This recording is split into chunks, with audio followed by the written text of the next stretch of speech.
you enjoy it. Let our team show you how you can have the retirement of your dreams. Call us now at 314-993-9494 for a no-cost, no-obligation retirement review. You'll receive a copy of my second edition book, Your Key to a Worry-Free Retirement. We've been helping retirees and pre-retirees retire with confidence for 35 years. Call us now at 314-993-9494 or online at retirementkey.com.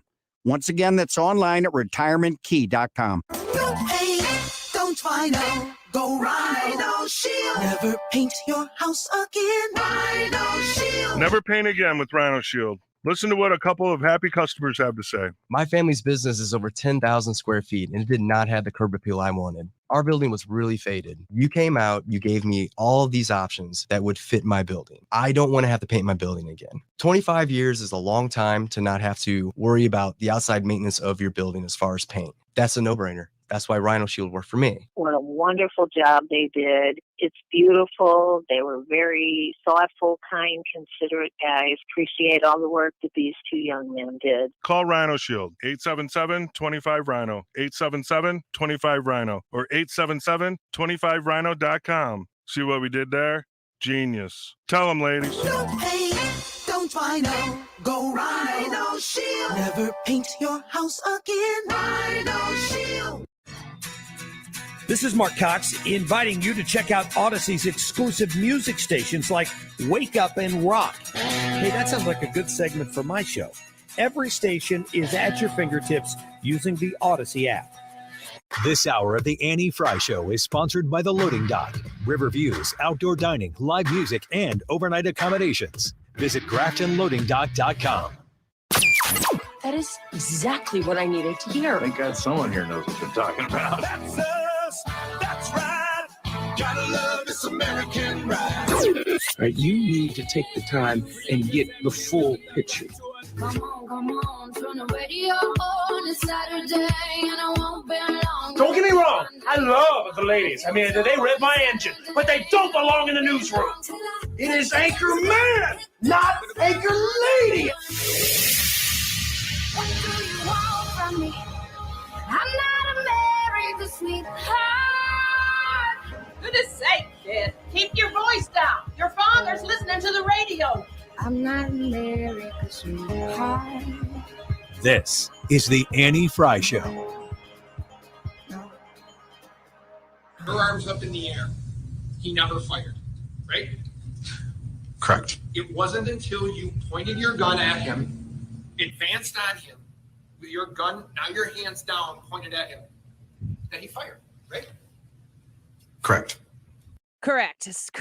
If you've been paying attention to the Kyle Rittenhouse trial, then I'm going to just be honest, you know more than I do, but when I have been peeking in here and there to what's going on, a lot of it's happening during the show. So what I have to do is always catch up.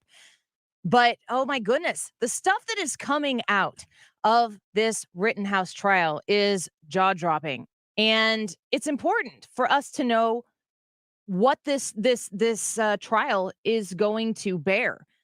I will remind you that Joe Biden, the president of the United States, tweeted, "There's no other way to put it. The president of the United States refused to disavow white supremacists on the debate stage last night." And Joe Biden has a picture of Kyle Rittenhouse holding his firearm.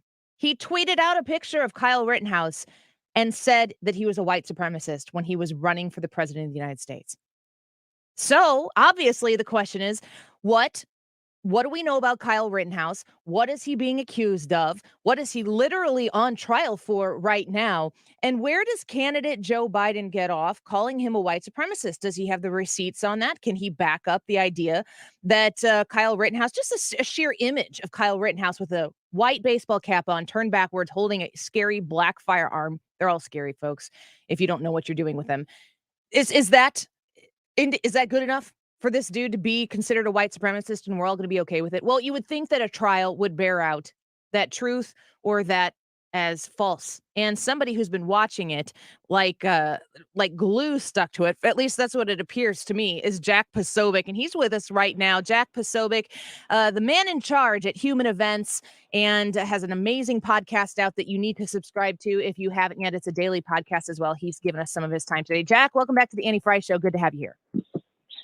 Annie, always a pleasure. Thank you so much for having me. So, you tweeted this out last night. You screenshot that picture, that tweet of Joe Biden talking about then President Trump refusing to disavow white supremacists. That was the narrative in the summer when all of this was going down. Kyle Rittenhouse was just another page in the book of how white supremacy is running rampant in our streets. We're seeing people have to answer questions under oath right now while Rittenhouse is on trial. Give it to us from the very beginning of this trial. What have we learned so far about what kind of white supremacist Rittenhouse is or maybe is not?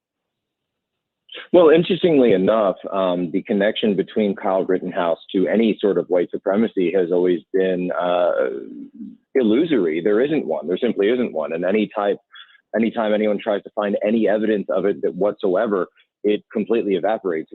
For everything that we know about Kyle, and every piece of evidence that's been shown in this case shows that he is nothing other than somebody who wanted to do the right thing for a community that had been terrorized night after night, a village that was terrorized night after night by an angry band of marauders that had come up from Chicago, that had come down from Milwaukee. Kenosha's right in the middle. People don't know the geography. It's about 45 minutes from each, depending on traffic. And Kyle went out there on night 3 with another group of guys to say, you are torching our town and we want it to stop. Now, every piece of evidence that has been shown forth in this and keep in mind, the prosecution, the defense hasn't even begun yet, Annie. The defense, we're only halfway through. So the prosecution just moments ago stated that they were most likely going to be resting. The defense then would go into their case. They have yet to begun. So all the witnesses we've seen in the past week have gone through, and every single piece of evidence that they've come up has shown that Kyle Rittenhouse is 100% not guilty, that he acted in 100% self-defense while trying to defend himself against an angry and, quite frankly, murderous mob. Had he not taken steps to defend himself, he would not be in court today. Wow. I mean, because he wouldn't be there. Yeah, yes, I completely understand that. The New York Times lists off the 6 charges that Kyle Rittenhouse is facing right now, which include first-degree reckless homicide, first-degree intentional homicide, attempted first-degree intentional homicide, possession of a dangerous weapon by a person under 18, use of a dangerous weapon, and first-degree reckless endangering safety. I mean, homicide. These are homicide charges. You're talking about him, acting in self-defense. He was, of course, tried in the court of public opinion before the actual trial ever went underway. What evidence has been shown or debunked so far about his, guilt or innocence of homicide? Well, probably the biggest piece of evidence that we've seen is actually, believe it or not, something that I was able to first provide from an FBI surveillance aircraft that was flying over the scene. Now, remember, this is an interesting case in the 21st century when we live in the information age, because very much of this situation, the shooting, was actually captured by independent journalists, no corporate journalists, but all independent journalists on the scene that day. But we later found out only a few days ago, when I was able to release it and break the story, that the FBI had aerial surveillance that night. They were surveilling the scene and they captured the entire thing on aerial surveillance footage. Now, we also found that there was HD footage from the air. Why does this matter? Because when the first incident took place, it happened within a group of parked cars. So all those independent journalists I just mentioned, they're all at ground level. They can't see through the cars. They can't really see behind. There's one guy who's an eyewitness that says the assailant, this guy who was chasing after him through the parking lot, went for the gun. We just heard the medical examiner minutes ago, Annie, states that assailant had gunpowder burns on his hand, on his left hand, and that it was outstretched like Superman. Now, for anybody out there who isn't too familiar with firearms, you need to be extremely close to the barrel of a gun as it's been fired to receive gunpowder and powder burns on your hand from it. This is not something that's 10 feet away, 4 feet away, 3 feet away. Your hand is right there. That is exactly what we see on this footage that the FBI held for 14 months. And now we see on the HD footage that only was provided as early as this morning, actually while the kid is on trial. This is absolute prosecutorial misconduct. The prosecutors knew about all of this evidence when the case started. They never tried to actually dig into everything that went on. They knew that they had a riot on their hands. The town had burned down, and they found in Kyle Rittenhouse a scapegoat. Yeah. Another political prisoner whose life is trying to be canceled by a literal mob and a figurative mob. Here, since you talked about independent journalists, and you're talking about the lack of willingness for people to use just basic abject truth. Can I ask you a little bit about Project Veritas and James O'Keefe and what he's gone through this past week? He's spoken out now. I saw that there's a statement out. I haven't been able to read it yet. But you're an American today in this society with this media and in some cases with this Justice Department. Should you be concerned about getting a fair shake if there's evidence that maybe you don't have the same worldview as the people in power?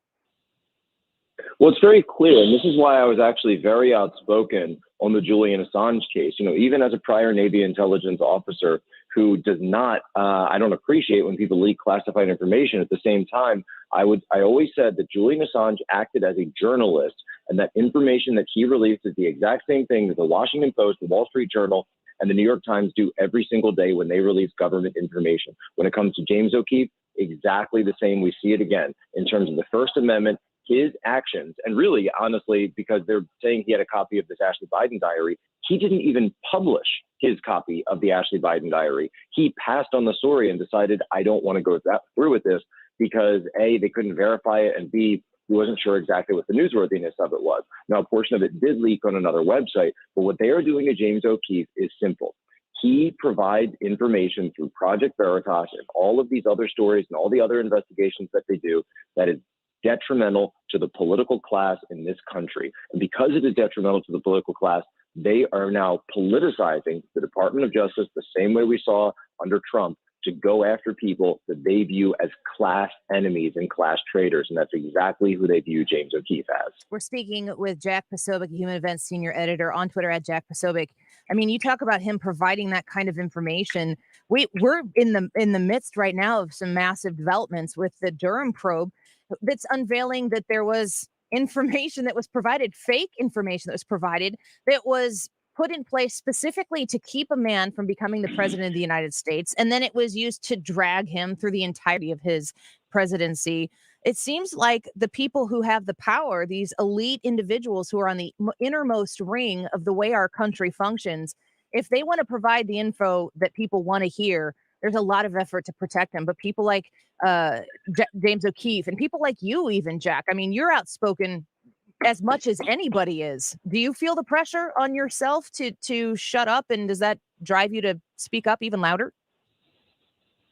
Well, it might be something, I'm my family's originally from Poland. I grew up in the Philly area. I'm the kind of guy where you tell me to shut up, that means I'm just only going to talk 10 times louder. Yeah.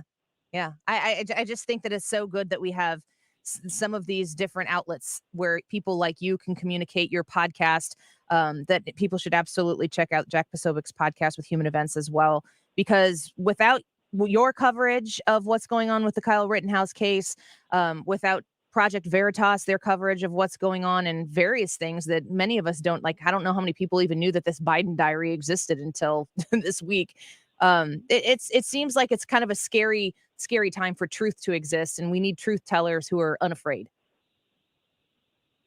Well, thank you very much, Ann. I appreciate that. And I appreciate you as well for being out there to help give people like this a voice, people who are out there doing the work on the front lines, that are breaking these stories, that are collecting these sources. You know, I feel for James because I find myself in many of the same situations. You know, you get reached out to with a story, someone's got some documents or a recording, and you realize that that person is, of course, putting themselves in danger of just such an occurrence. But it's really something that, you know, that we do because we actually believe in this country, believe in the ideals that we fight for. And the more they try to shut us up, the louder and louder we are going to be. Fantastic. Jack, thank you for squeezing us in your schedule today. And people need to be following you on Twitter if they're not already to get the updates. That what you're doing with the Rittenhouse trial has been fantastic. It's kept me in the loop, and I appreciate it. We'll talk to you again soon, Jack. Thank you so much. Thanks, Annie. God bless. You too. God bless as well. He is the Human Events senior editor. If you haven't checked out Human Events, do so at Human Events on Twitter and at Jack Posobiec. I mean, really, he has some of the sound that's come out of this trial has been, I mean, people are doing like the Mystery Science Theater thing for this trial where they've got law. I don't think they're students. They're just legal experts who are live streaming this. And throughout the process of the trial, they're basically reacting, which is good for dummies like me who are watching. And I'm like, well, that sounded really bad, but what do I know? Because then you get cross-examined. I'm like, well, that sounds really bad too. And I don't know what I'm listening to. I need smart people to break it down for me. So Jack Posobiec there with Human Events and a massive force on Twitter and a friend of the Annie Frey Show. We're going to take a quick break. Got some other stories that I want to get to, some interesting stories to share with you about stuff that's going on. And we're going to just comb through them here in a minute. And I got to tell you, the 2:00 hour today is going to be a fun one because we are going to welcome producer Hannah onto the show for the first time. I don't know that she's been on the air here yet. She certainly hasn't been on with us, and she is lovely. And I have her preparing a Signs of the Apocalypse for the Annie Frey Show. So you're going to want to be here on the live stream in the 2:00 hour to watch Hannah come in here. And we're going to see, is she going to be nervous? Is she going to be excited? I don't know, but it's sink or swim time, Hannah. So you're going to want to watch that. Oh, and by the way, we had an event last night, Madison County Lincoln Day dinner. I was the MC. You will never, ever, ever believe what Ryan Wiggins wore to this event. I have a picture of it. We're going to show it on the live stream in the 2:00 hour. So you should just come jump on right now and brace yourself. He actually went out in public like this to a real event that I was there to host. It was unbelievable. And Brad's laughing because Brad knows. If you know, you know. Brad was there, and you're going to be there too in the 2:00 hour. Stick around in the 1:00 hour. Jim Carafano and Brian Kilmeade on the Annie Frey Show. But some stories to come through when we come back. Don't go away. The Annie Frey Show is streaming online. Watch us live on YouTube and subscribe. Follow Annie on Twitter at Annie Frey Show.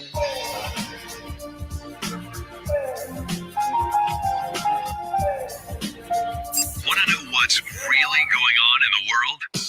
Follow 97.1 on Twitter and Facebook and weigh in. They can't ban all of us. It's the world, the country, and the community. 97.1 FM Talk. The Vitae Foundation, what a good organization Vitae is. If you are somebody like me who is just, you got that yearning in your heart to be helpful to people who are experiencing unplanned pregnancies, because it's a really rough time. This is not a situation that affects all women the same, and it doesn't affect women of just one age. It spans decades of ages of people who are encountering an unplanned, unexpected pregnancy, and they're scared. It's intimidating. It's frightening. The Vitae Foundation knows this. And they champion what they refer to as a pro-woman approach. And we all should have been doing this a long, long time ago, focusing on the woman who has the right at this point in time to make a choice to save that baby's life or to end that baby's life. Vitae Foundation is putting themselves in a place to provide places that will counsel these women, giving them the information that they need to choose life. Please consider supporting them this year during Giving Tuesday. Please consider supporting Vitae Foundation with your end-of-year gifts if you're looking for a place of righteous cause to donate to. I know that you will be glad you did. adsforlife.org. If you filed a tax extension in April, don't wait until it's too late to handle your tax issues. Hi, this is Lance Drury with the Drury Law Firm. Every year, thousands of Missourians file extensions when their taxes are due in April. But what people don't know is the extension only moves your deadline to file your return, not to pay your taxes. So if you didn't pay anything back in April, you could now owe taxes plus interest plus penalties. You think you bought yourself time, but really you've just added to the total bill. If this sounds like you, call the Lance Drury Law Firm today. I am a local tax attorney with an A+ BBB rating, and I will meet with you right away to help handle your tax problems quickly. The deadline to file your return after an extension has already passed, so call the Lance Drury Law Firm now before it's too late. Remember, if you have IRS issues, you have legal issues. Call Attorney Lance Drury, 314-238-7360, or go to Lance, DRURY law.com. The choice of a lawyer is an important decision and should not be based solely upon advertisements. If you have ever thought about remodeling your bathroom but were worried it would take too long or cost too much, then stop worrying. Right now, Jacuzzi Bath Remodel has designed a collection of high-quality custom products and perfected the one-day remodeling experience so you can enjoy your new bathroom faster than ever before. It's a worry-free bath remodel from the most trusted brand name in the business, Jacuzzi. For a virtual or in-home appointment, call 800-826-9895. That's 800-826-9895. 800-826-9895. On the battlefield, there's a saying America's military men and women live by. Never leave a fallen warrior behind, ever. Off the battlefield, Wounded Warrior Project operates with the same goal. Wounded Warrior Project was created to help our men and women returning home with the scars of war, whether those scars are physical or mental. Wounded Warrior Project. We never leave a fallen warrior behind, ever. Learn more about what we do at woundedwarriorproject.org.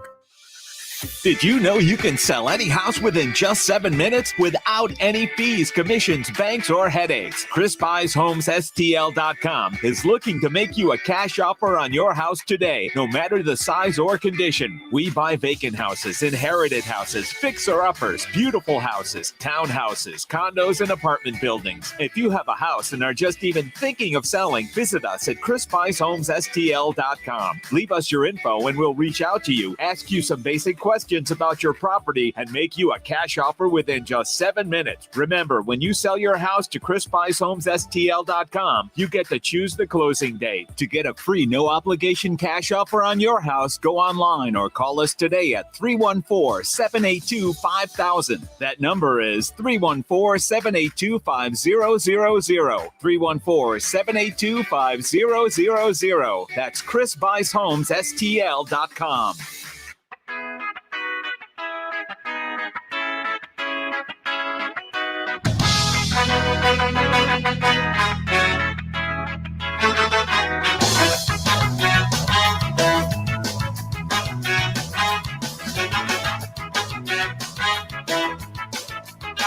This is the Annie Frey Show. Find the podcast, on-demand audio, and more at 971talk.com/Annie. So powerful, so heavy you collapse. No, well, I never had to knock on wood, but there's someone who has, which makes me wonder if I could. It makes me wonder if I never had to knock on wood. To serving 4 years, you're Cannot laughing. Somebody believe you. asks you this question every time. So I'm running for governor. I'm not running for any other office. God willing, they'll have me here for 5 more years from today. Would be my hope. Why did you laugh at that? Because literally I get asked that everywhere I go, and it's just interesting because I have not done one thing. Like, have you ever seen me go to Iowa or any of these places? Like, literally, I've done nothing, and people kind of impose speculation on me. So it's just interesting thing to do, because it'd be one thing if I was out there trying to make moves. But I think what's happened is, particularly Republican voters, they want to see somebody that will get things done and lead and really be out. And I think that they look to me for whatever reason for that. Ron DeSantis saying he is going to run for re-election. So he wants 4 more years or 2. I mean, it is what it is. He's not going to take off 2 years of being of Florida's governor if he were to want to run for president. He never said he wasn't going to run for president there. You could listen to everything he said. Like a very good politician, he said all the things that he needed to say by saying basically nothing. Yes, he's going to run for re-election next year for governor, but he changes the subject to say people ask me all the time, am I going to run for president? And it's funny because I get that asked everywhere I go. Well, that's a good sign. If the people are asking you to run, I mean, I know Florida would be sad to lose him as governor, but they'd probably be happy to trade up in the presidency, don't you think? Meanwhile, in California, what's going on with Gavin Newsom in California? He's kind of MIA right now. This is from Fox News. No public appearances for Newsom in more than a week. Governor Gavin Newsom of California, as we all know, has not been seen in public since abruptly canceling his trip to the COP26 climate summit in Glasgow on October 29th over, quote, family obligations, end quote.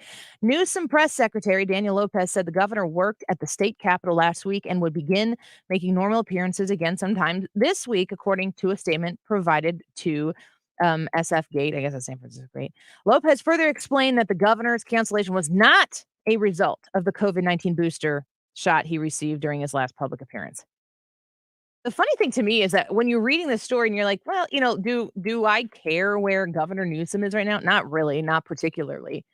If he has something personal going on in his family life, come out and say it and tell the people that you're taking some time and that you're still working. But, whatever the case is, if it's a private, personal matter, the question that I have is, all of this suspiciously takes place right after he gets the COVID booster shot. This suspiciously takes place. And, Annie, should what happens to his health after the booster shot be public information? Well, my vaccination status apparently is public information everywhere I go. I can't go place A, B, C, or D if I'm not vaccinated or, according to the president, we need to be vaccinated or we shouldn't be able to work. So should it be public information? I think he has an obligation to speak to the issue. And if it's personal and it has nothing to do with the COVID shot, then it's probably not in the public interest to know the dirty details. But this is what his wife, Jennifer Newsom, the governor's wife, addressed his absence in a weekend tweet that she later deleted. When you start to write a tweet and you're like, oh, I don't know, just delete the tweet. Don't click tweet. Rule of thumb, children and old people. Just saying, I include myself in that. Quote, it's funny how certain folks can't handle truth. When someone cancels something, maybe they're just in the office working. Maybe they're maybe they're in their free time and they're at home with their family, at their kids' sports matches, or dining out with their wife at the French Laundry. I added that. Please stop hating and get a life. That's the First Lady of California, everyone. That's classy. Although I can tell you, if you've ever been in a situation where somebody comes at your spouse, especially ladies, when someone decides to say something that you don't like about your man, then it's like, all right, let's roll. Let's take care of business. California State Senators John Laird and Bob Hertzberg reportedly bristled when asked about the governor's absence at the Glasgow conference. Laird said the controversy was, quote, overblown. Well, then come out and say something about it. Come out and tell us what's going on. I mean, if he's well, address the issue. Come be seen. Do you remember when Donald Trump was in the hospital at Walter Reed with COVID and they were like, people were just staring at, I mean, honestly, half the media was just waiting for him to die. You know that that's the case.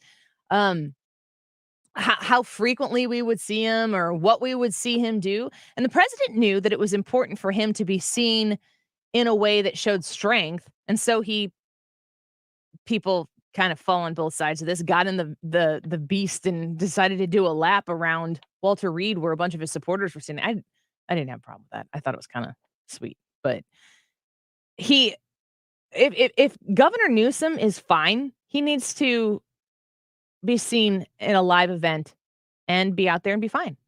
I would find it interesting if he got the booster shot and maybe has COVID, which I know lots of people who have contracted COVID post-vaccine or even near the time that they got the vaccine, not necessarily the booster.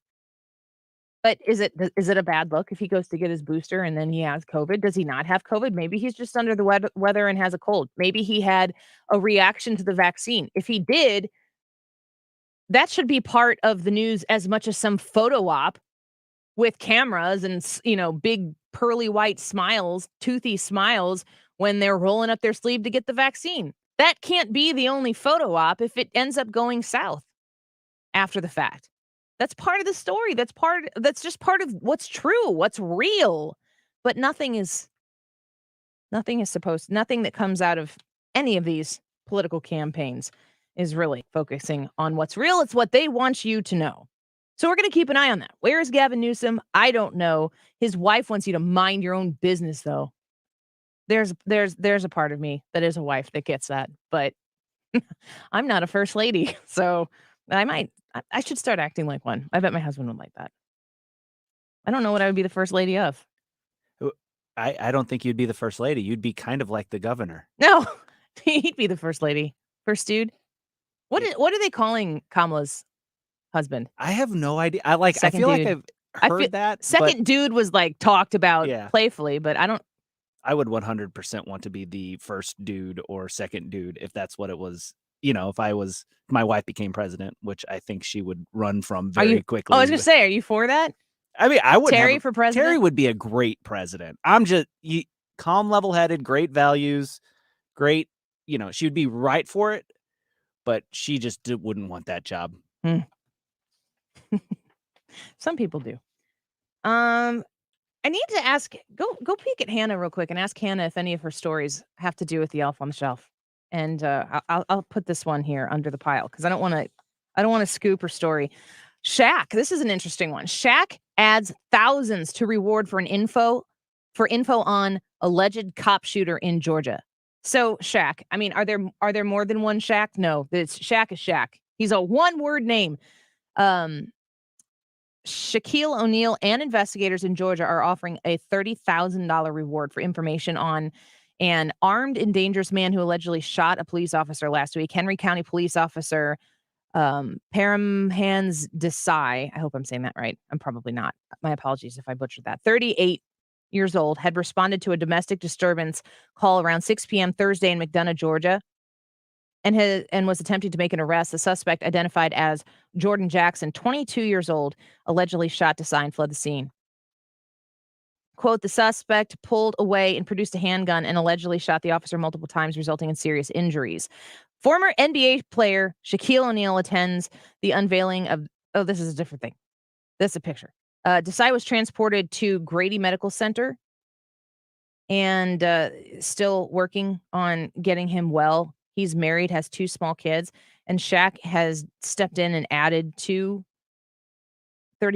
to the reward for this. I think that's a good story worth mentioning and is a bright spot in a often contentious back and forth between crime, police, people supporting police, people outwardly supporting police. Did you see Alec Baldwin came out and said he wants law enforcement on set when guns are present? Yeah, he wants the law enforcement to be responsible for the guns. He wants the law enforcement to check the guns to make sure that they're safe now, instead of, the person who's responsible for checking the guns to make sure that they're safe.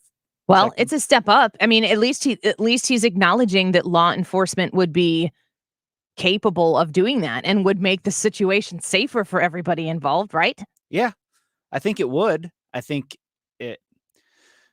Personally, I think it's a little unnecessary to employ a law enforcement officer in that capacity, because you could have somebody who had the same level of expertise. I mean, just being a police officer, they have a level of expertise with firearms, but somebody else could have that same level of expertise. There's plenty of people that I know. Well, they could have NRA instructors on there, but there could be, I mean, I don't know, aren't there police officers who are probably also NRA instructors? I mean, when I took my conceal and carry class a year and a half ago, 2 years ago, at least one of the people who I took it from was a police officer in the Metro East. I doubt that they would be suited up police officers. There are many police officers who do a lot of private security and stuff. I think that would be a great idea. And I again, like what Shaq is doing here, would like to highlight the fact that these people who are in prominent entertainment circles where people look to them for some sort of, guidance. Maybe, I don't know that anyone's looking at Alec Baldwin like a role model, but if you were somebody who likes his movies or want to get in the entertainment field or have paid attention to things he does in the past and maybe have hated everything that Alec Baldwin has hated so long, like I say, this is an opportunity to once again explain how valuable our police officers are. That might not be what Alec Baldwin thinks he's doing by saying this, but it's what I read out of that. When Shaq, who has has been very kind and generous to law enforcement. This is not at all out of character for Shaq to participate in this. I really, really, really want to highlight these people in a moment. I mean, I don't know that Alec Baldwin's doing anything like super virtuous, but even if he's accidentally doing something that I consider virtuous, I'm going to highlight it. I like that. So hopefully they find this person and they get him, and somebody helps that earn that reward that Shaq has contributed to. A warrant has been issued for Jackson's arrest on aggravated assault charges. Manhunt is underway, and police recently announced this $30,000 reward for information about his whereabouts. O'Neill and Crime Stoppers Atlanta each donated $5,000, while the Henry County Sheriff's Office and the U.S. Marshal's Office both offered $10,000.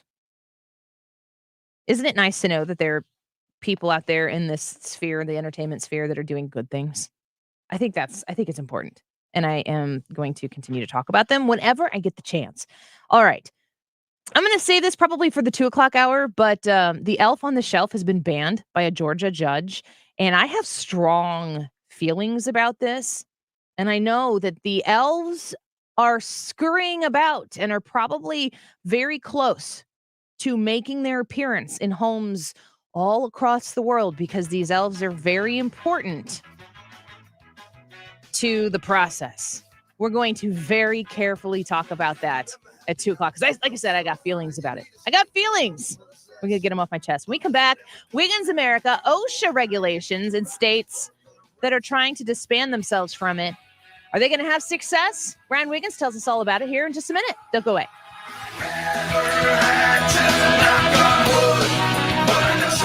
You're listening to The Annie Frey Show. Interact with Annie on Facebook. The Annie Frey Show.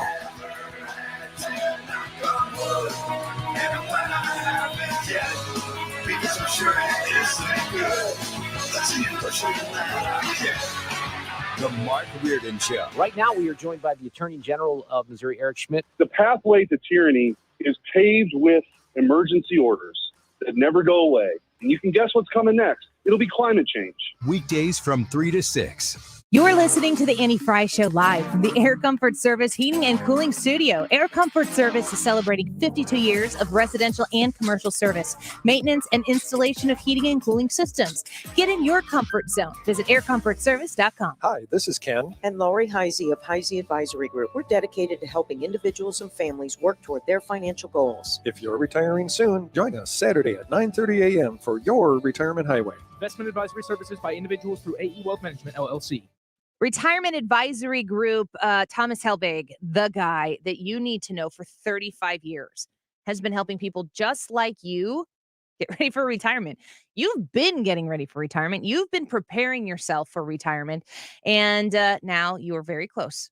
You feel comfortable? You feel confident about the direction that the economy is headed? Do you feel like everything is ready to roll? Or do you want to be sure, be certain when you've got 5 years, 6, maybe 10 years left before retirement? You want to make sure you got all the ducks in a row. Thomas Helbig, that's the guy who does this. He's helping people connected with the Annie Frey Show, the Mark Cox Show, the Mark Reardon Show. All of us family here on 97.1 have sent so many people here to see Thomas Helbig at the Retirement Advisory Group, and he's helping everybody not lose a penny. Never had a client lose a penny. That's a really, really big and bold statement, and he proudly can make it. 314-993-9494. That's 314-993-9494.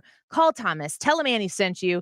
He will be very glad to hear from you. RetirementKey.com. Santa's not the only one coming to town. Wonderlight's Christmas in St. Louis is returning to Worldwide Technology Raceway in 2021 and running an extended season with dates from November 12th through January 9th. Wonderlight's Christmas in St. Louis is open nightly, rain or shine, including holidays. Online reservations are now required for entry and available at wonderlightschristmas.com. Brought to you in part by the Illinois Office of Tourism and Illinois South Tourism. If you have been dragging your feet, waiting for the perfect opportunity to consolidate your credit card debt, start that overdue home remodel, refinance to a shorter term, or get rid of that dreaded PMI, then now is the time to give me, Michael Mohan at Community Mortgage, a call. Interest rates are still at historic lows and home values are at record levels. I am here in St. Louis, and when you call, you will speak to me. Whether you are purchasing your dream home or needing to refinance your current home, call a local lender. Call Michael Mohan at Community Mortgage. I hate expensive add-ons and fees, and I will give you straight answers while we customize a loan that perfectly fits your needs. So call me directly while rates are in the twos. 314-336-6050. 314-336-6050. Online at communitymortgagestl.com. Community Mortgage LLC 224-143 NMLS 250353. APRs in the twos. Come to the enchanted attic. Come to the enchanted attic. Come to the enchanted attic. Diane, what are you doing? I'm chanting. Come to the enchanted attic. But why do you keep saying come to the enchanted attic? Duh, because it works like magic. Tony, every time I say come to the enchanted attic, people show up at our store. Well, you can keep chanting if you want to, but I know why people shop at our store. And I know what you're going to say. It's those healing gemstone mugs you picked out. Yes. And our large crystal and stone collection that you picked out. Yes. But what about our unique silver and gemstone jewelry? That you picked out? Yeah. Well, it is pretty amazing. So come to the Enchanted Attic, 304 South Main Street in historic St. Charles, 636-949-9502. Free gift with every purchase. We love this store. Information to keep you moving. Dependable traffic mornings and afternoons with Sue Thomas. Driven by Ambassador Midwest Floor Company, the best way to deal with in-home traffic. Experience more at Ambassador Midwest Floor.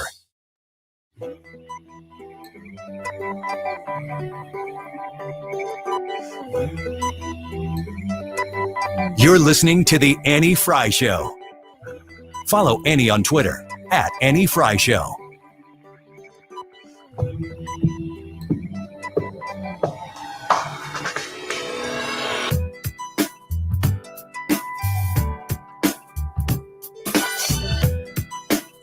I'm quite confident that when this finally gets fully adjudicated, not just a temporary order, the validity of this requirement will be upheld. It's common sense, Chuck. If OSHA can tell people to wear a hard hat on the job, to be careful on chemicals, it can put in place these simple measures to keep our workers safe. Okay, everybody's just worried about keeping people safe. That's all it is about.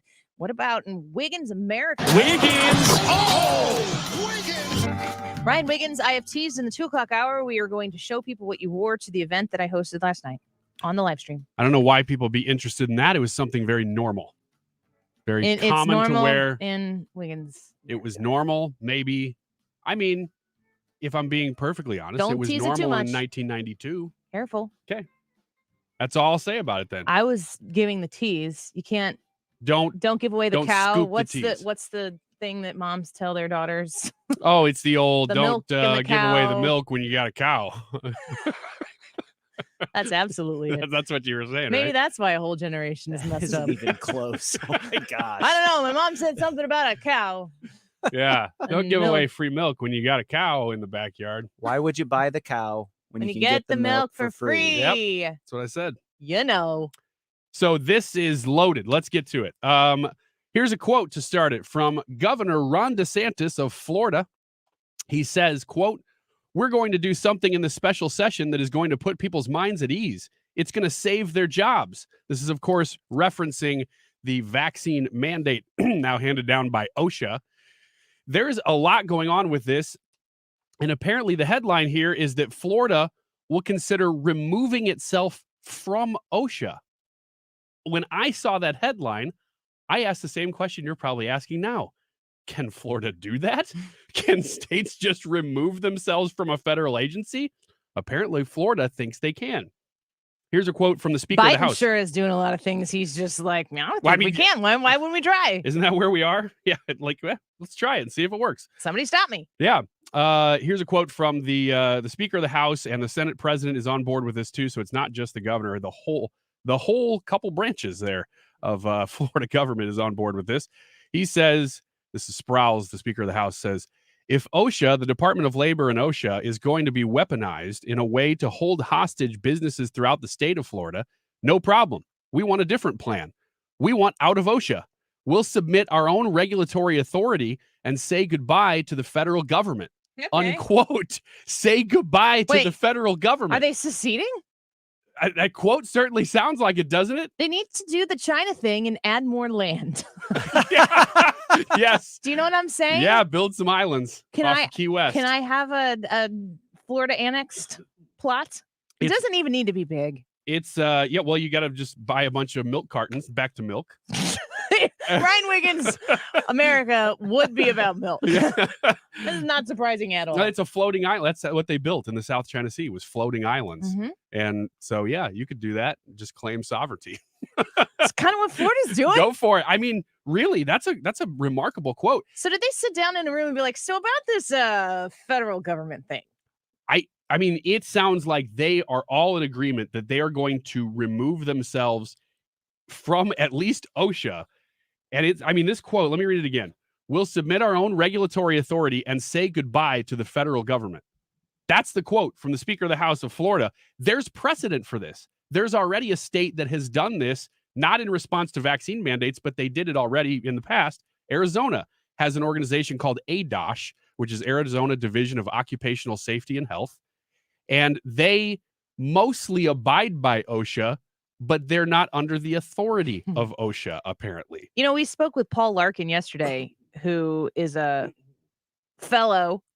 Gosh, I want to be a fellow. But I still think that a girl fellow should be a fella. And I think I would be much better at being a fella than a fellow. F-E-L-L-A-H? No, that'd be fella. Oh, sorry. Clearly, you're right. Don't put extra H's and fancy letters, consonants on the end of my fella. Okay. It's to make it require less effort, not more. Okay. Fella. What was I saying? I don't know. Paul Larkin is a legal fellow with the Heritage Foundation and the Meese Center for Legal and Judicial Studies. I asked him yesterday because the Fifth Circuit is the one who has appealed, like what we've heard in the news about vaccine mandates and there being an appeal and a stay. That's in the Fifth Circuit. That's in the South, where all of the freedom is currently happening. I asked him, like, do the states have any rights in this regard? And he's like, no, not really. So then today we find out Florida's like, so Florida is sitting around asking that same question that I asked yesterday, but they're doing something about it. Good on ya. They're calling a special session to basically disband themselves from a federal government agency. That's a huge story. And they're going to do it because everybody's on board. So then what happens? Well, here's the crazy place that we're at. Because I don't know a lot of people know about ADOSH in Arizona. I mean, how many people know about that? Oh, sorry. Everybody knows in about this room, ADOSH. you do, obviously. Ryan. Yeah, I knew too. Ryan. You guys knew, but I don't know that everybody, like a fella It's or a fellow, entry would level know. information. Thank you for my fella. Still want to be one. But this is really coming to a head right now. And ADOSH, again, they mostly just submit to whatever OSHA wants, and then they regulate it themselves. But the point is, they regulate it themselves. And so that already exists, and there's a precedent for it. So is Florida doing that? We'll see. But there's a big Supreme Court case that we've talked about a little bit here and there that's coming up sometime within the next couple months that will clarify a lot of this. Now, it's not necessarily related to OSHA, but it will apply to OSHA and will definitely apply to these. And with the Fifth Circuit doing what it just did and striking down the mandate, will that case get to the Supreme Court faster than this case? I don't know, but they seem very related. This one's called American Hospital Association versus Becerra. The question that it will answer is whether the EPA can fight climate change or whether the Department of Labor can encourage workers to get vaccinated. So it was already included in these cases that are coming before the Supreme Court. And most legal fellas would look at the current makeup of the court and say that it doesn't bode well for expansion of government into areas like federal agencies doing things that they historically haven't. So we're at a time when Florida's pushback on this is actually coming at a very good strategic time, because these things are going to push their way up to the Supreme Court within the next couple months, and we will know. And it should, I'm predicting right now, it should be favorable to the outcomes that we as freedom-loving Americans would support. Fellas, These types of things, anything that has to do with court cases, we had Jack Posobiec on at the beginning of the show to break down the Kyle Rittenhouse situation as it stands right now. And boy, is that a sideshow. When it comes to legal challenges in like the political realm, there's a challenge made, there's appeal made. It just is so glacially slow. I just think in 2022, once we have these midterm elections, I'll stupidly say this again, what's going to happen between now and then to stop a red tsunami from hitting who was it that you were saying just yesterday said 100 seats? Mark Reardon was saying he was predicting 100 seats swing in the House. Wow! Over under 50. I'm saying over under on 50. You're sure he said 100? Yeah, he did. said 100. Yeah. I don't know if he's listening right now. He can come defend himself in the 1 o'clock hour. But I mean, it's going to be massive. And if you look at the Senate makeup, it's like impossible. I mean, it's almost, if not mathematically impossible, to forge a super majority or a veto-proof majority in the Senate. Chuck Schumer would have to lose. AOC primaries him. Maybe, I don't know. We'll see what happens. That's not going to happen. But the House is going to be a huge deal. Then everything in the Biden administration just becomes stagnant for the next 2 years. So all of this stuff that you're talking about in Florida, it's just good to see people trying to do stuff and challenging the status quo, because everybody else just puts their hands up in the air. I mean, good grief. In Illinois, it's like I can see Illinois looking at Florida and being like, "Oh, you're not going to use that federal agency? We'll take 2. Yeah. Put that in the Illinois pile, and we'll take that." Well, it's all about the threat of fines. I mean, that's basically what everybody's fighting right now, is who's going to control businesses' fear. And it's sad that battle even has to be fought. Well, Brian Kilmeade was supposed to be on with us this hour, but he's on Fox News right now. So he's going to be on with us in the next hour, an hour from now. Make sure you're here with us. And in the 2 o'clock hour, you're going to see what Ryan Wiggins wore in public last night to an event we hosted. It's just really unbelievable. We'll be right back. Hey, it's Mark Reardon for ThrottleNet. And if you need new IT service and you're a small business owner, or you just need better IT service, why wouldn't you check out ThrottleNet? They won Best in Customer Service from Small Business Monthly this past January, Best in Cybersecurity in Small Business Monthly in February. Ransomware has been huge, unfortunately, on the rise through the pandemic, and ThrottleNet has saved clients $2.6 million in ransom. So they protect against ransomware by providing a tool set that provides cybersecurity training for employees, identifying and quarantining an infected machine from the network, and the equipment will recover in less than 24 hours. Take advantage of a great offer. The first 30 days with ThrottleNet are free. There's no onboarding fees if you leave in the first 30 days. ThrottleNet will pay you $1,000 for your trouble. And after the first 30 days, no contracts, they're month to month. Check out ThrottleNet online. Use the 97.1 connection, throttlenet.com/971. Throttlenet.com/971. Get started today. Lakeside Renovation and Design is the go-to place when you need to replace your windows. Infinity from Marvin Fiberglass Windows. Oh my gosh, they're so pretty. They will make your house stand out so awesomely on the street when you replace them. It's not just about how efficient these windows are, but they're absolutely stunning. They have a wider view because the frames are smaller, because they're just nicer. You can pick the color, you can pick the trim, the aesthetic, the feel, and you can really dramatically change the way your home looks. And of course, you get that Ultrex fiberglass that is stronger than wood, and it allows for it to have those smaller frames and a larger viewing area. They also have great financing options too. So if you've been putting this off because you're like, I don't know if we're going to be able to make this happen right now, talk to them about financing. You get started and get on the docket a lot sooner than maybe you thought that you could by calling 636-978-5000. 636-978-5000. Find them online at lakesidrenovationanddesign.com. It's Mark Reardon for my friends at CertaPro Painters, and they're doing something very special this fall. If you need to knock out a painting project, hire CertaPro. Great results, and you don't have to do the work yourself. And this month and November, they're painting it pink. A portion of the proceeds from your project we donated to the Breast Cancer Research Foundation. Let's work together to save lives. Paint it pink with CertaPro Painters. Get started at CertaPro.com. That's Certa with a C. CertaPro Painters, proven and trusted experts in painting. If you've been thinking about getting a puppy, there's never been a better time than right now. Mark Cox here for Petland in Lake St. Louis. They've always offered the best selection of puppies in the state of Missouri, but right now Petland has more puppies than ever. So many amazing breeds to choose from, and at some of the best prices of the year on popular breeds like Yorkies. Take a look at PetlandSTL.com or visit Petland on Ronald Reagan Drive in Lake St. Louis. You can apply for financing right online at PetlandSTL.com. KFTK FM Florissant, driven by the Bomarito Automotive Group, 97.1 FM Talk. An Odyssey station.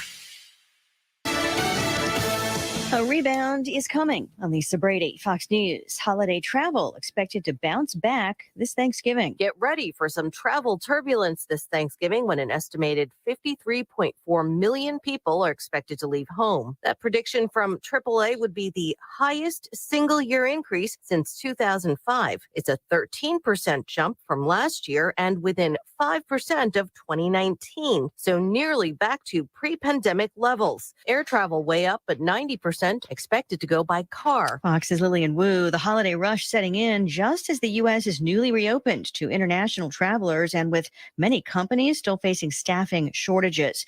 With the supply chain still clogged, the White House rolling out plans to identify and pay for possible upgrades to U.S. ports within the next 90 days, part of what the president plans to highlight while visiting Baltimore's port tomorrow.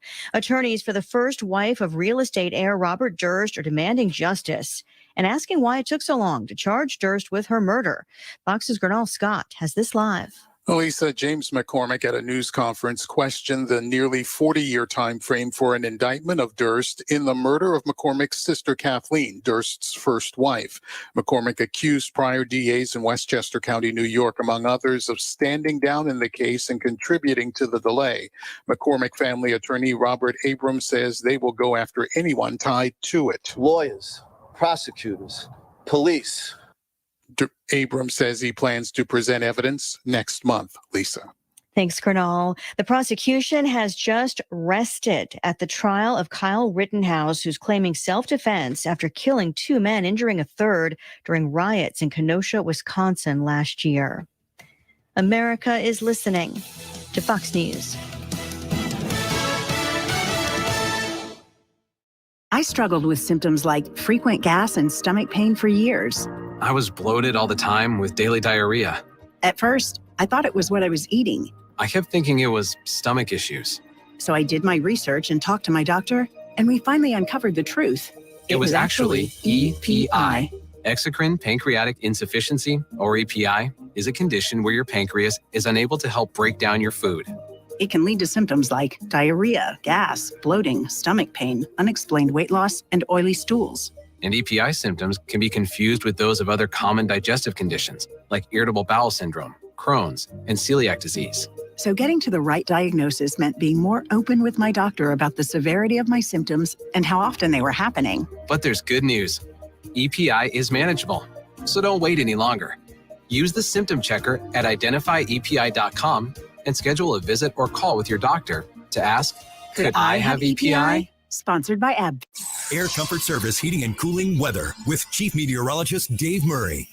Mild time staying with us on this Tuesday. Not as warm as yesterday, but I think we'll top out pretty close to 68 degrees. A mix of clouds and sunshine, but again, the emphasis on the clouds. Tonight, clouds dominate. A couple of sprinkles around during the evening. 48. Wednesday, partly to mostly cloudy skies. Again, the chance of a couple of sprinkles here and there anytime on Wednesday, and 70. This is 97.1 FM Talk Chief Meteorologist Dave Murray. Right here, right now. Are you telling me that this dossier is completely made up? It was completely made up, and this represents one of the worst and most dangerous episodes of this country in its entire history, because the law enforcement forces and power of the federal government were used for partisan political purposes to go after a United States president. 97.1 FM Talk. Is your portfolio positioned for the biggest risks facing investors today? Hi, I'm Bob Stockdale, Senior Vice President Investments with the ClearPath Wealth Management Group at Stifel and host of On the Money Saturday mornings at 11 on 97.1 FM Talk. We have experienced tremendous economic changes in the last year. Today, historically low interest rates and spiking inflation present new risks, and opportunities for investors. If you haven't made changes to your investments in the last year, it's time for a portfolio review. With 100 years of combined experience, our team can help you prepare for the risks relevant to today's investors. Contact the ClearPath Wealth Management Group at Stifel to request a free portfolio review at clearpathinvesting.com or call us at 636-695-2650. That's clearpathinvesting.com or 636-695-2650. Stifel Nicholas and Company Incorporated, member NYSE and SIPC. Spectrum Business is proud to support small businesses with the best internet and phone services at the best value. But we want to do more. So now, for a limited time, get 1 month of services for free. That's right, 1 month on us. Get 200 megabit per second internet and business phone, and even TV, all free for 1 month, plus free installation. Call 855-757-4544 or visit spectrum.com/business today. Restrictions apply. hairsaloon.com. Go to the website and learn about how Hair Saloon can become your new place to go. The place you're going to look forward going to get your perfect haircut. Also, let me talk to you a little about their Groom It Forward campaign that they have going on. My husband and my son went this past weekend to get haircuts, and they did this, and I highly encourage you to check it out as well. It's called Groom It Forward at Hair Saloon. Go to hairsaloon.com to learn more information. You can buy a haircut at checkout.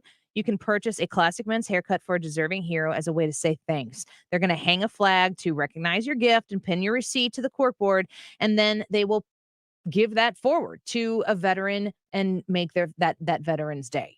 If you are looking for a location near you, they're listed on the website. They have them in the Illinois side. They have them on the Missouri side.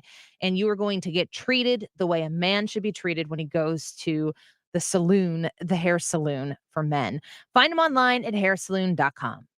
At 1 Hour Heating and Air Conditioning, our mission is to help improve the air quality of your home. From whole house air cleaning systems to UV sterilization systems, our trained comfort specialists can take care of it all. Just call 855-1HOUR or visit onehourair.com. And breathe easy. We're always on time, or you don't pay time.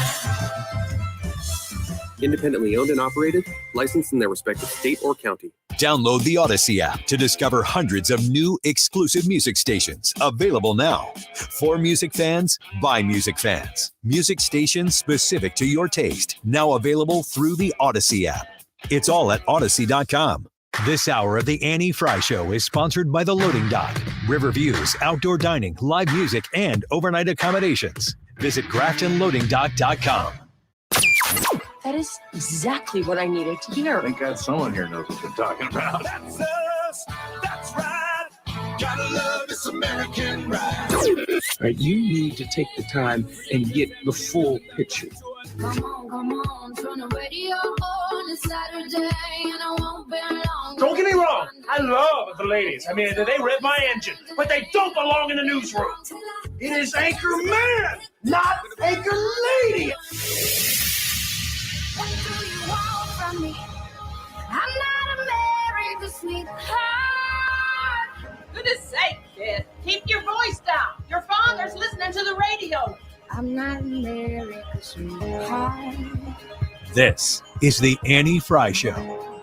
Look, some of this may well just be propaganda. You could shoot at a square that's roughly the same size as an American vessel, but doing it in this way is good theater, maybe internally, but also externally, to send a message to the world that the Chinese Communist Party is serious. I heard the Pentagon speak.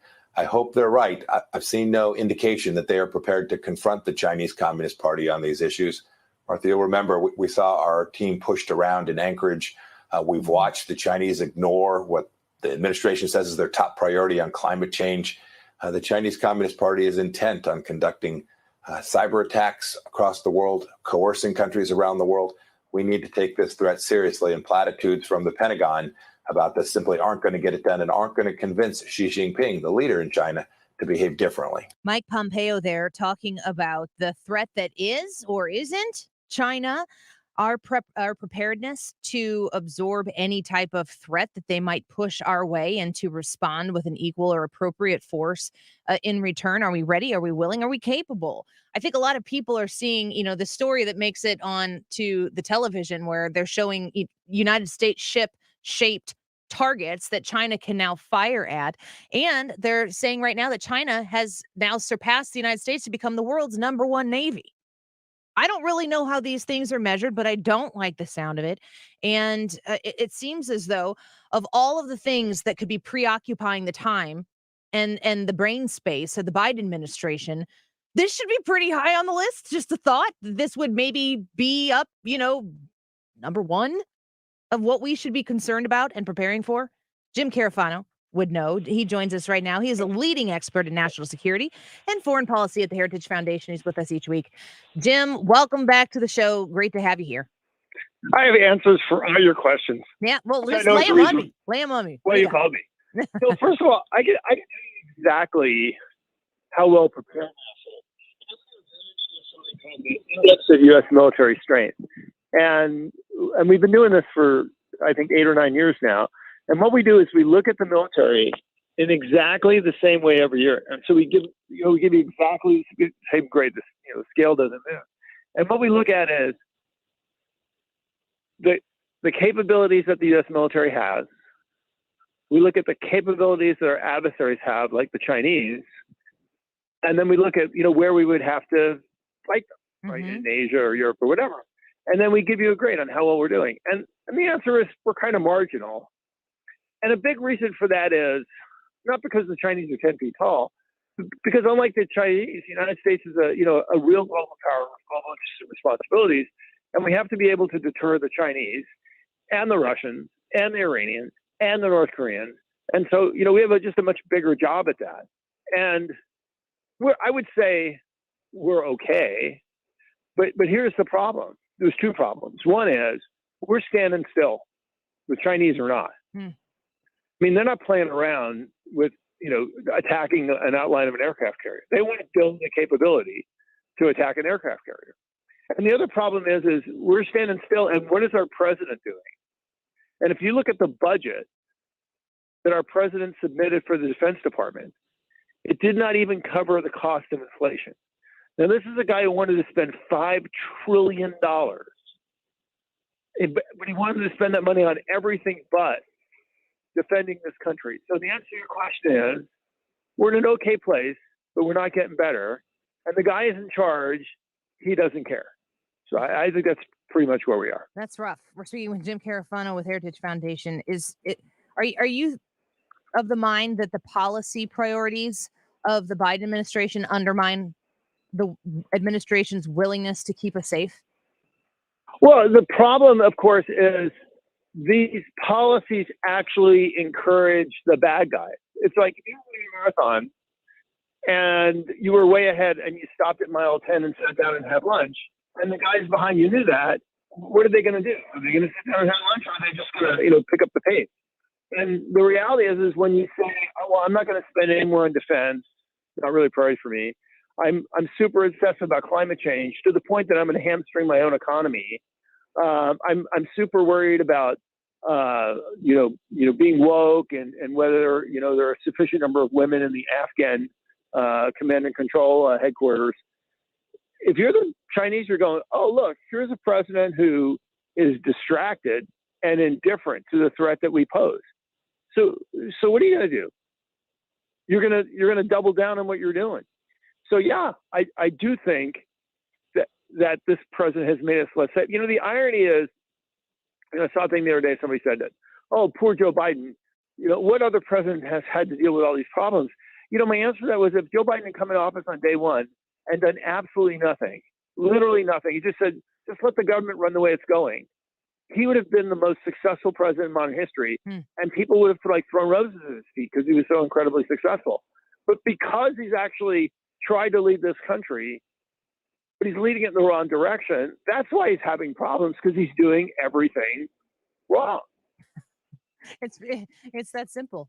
I said this on the other day, and it was just kind of a thought that just fell out of my mouth, and you would be the right person to correct me on that. But it seems as though the foreign policy of this administration is completely based on climate change. Like every conversation they have, the problem is climate change. It feels like domestically everything is racism, globally everything is climate change.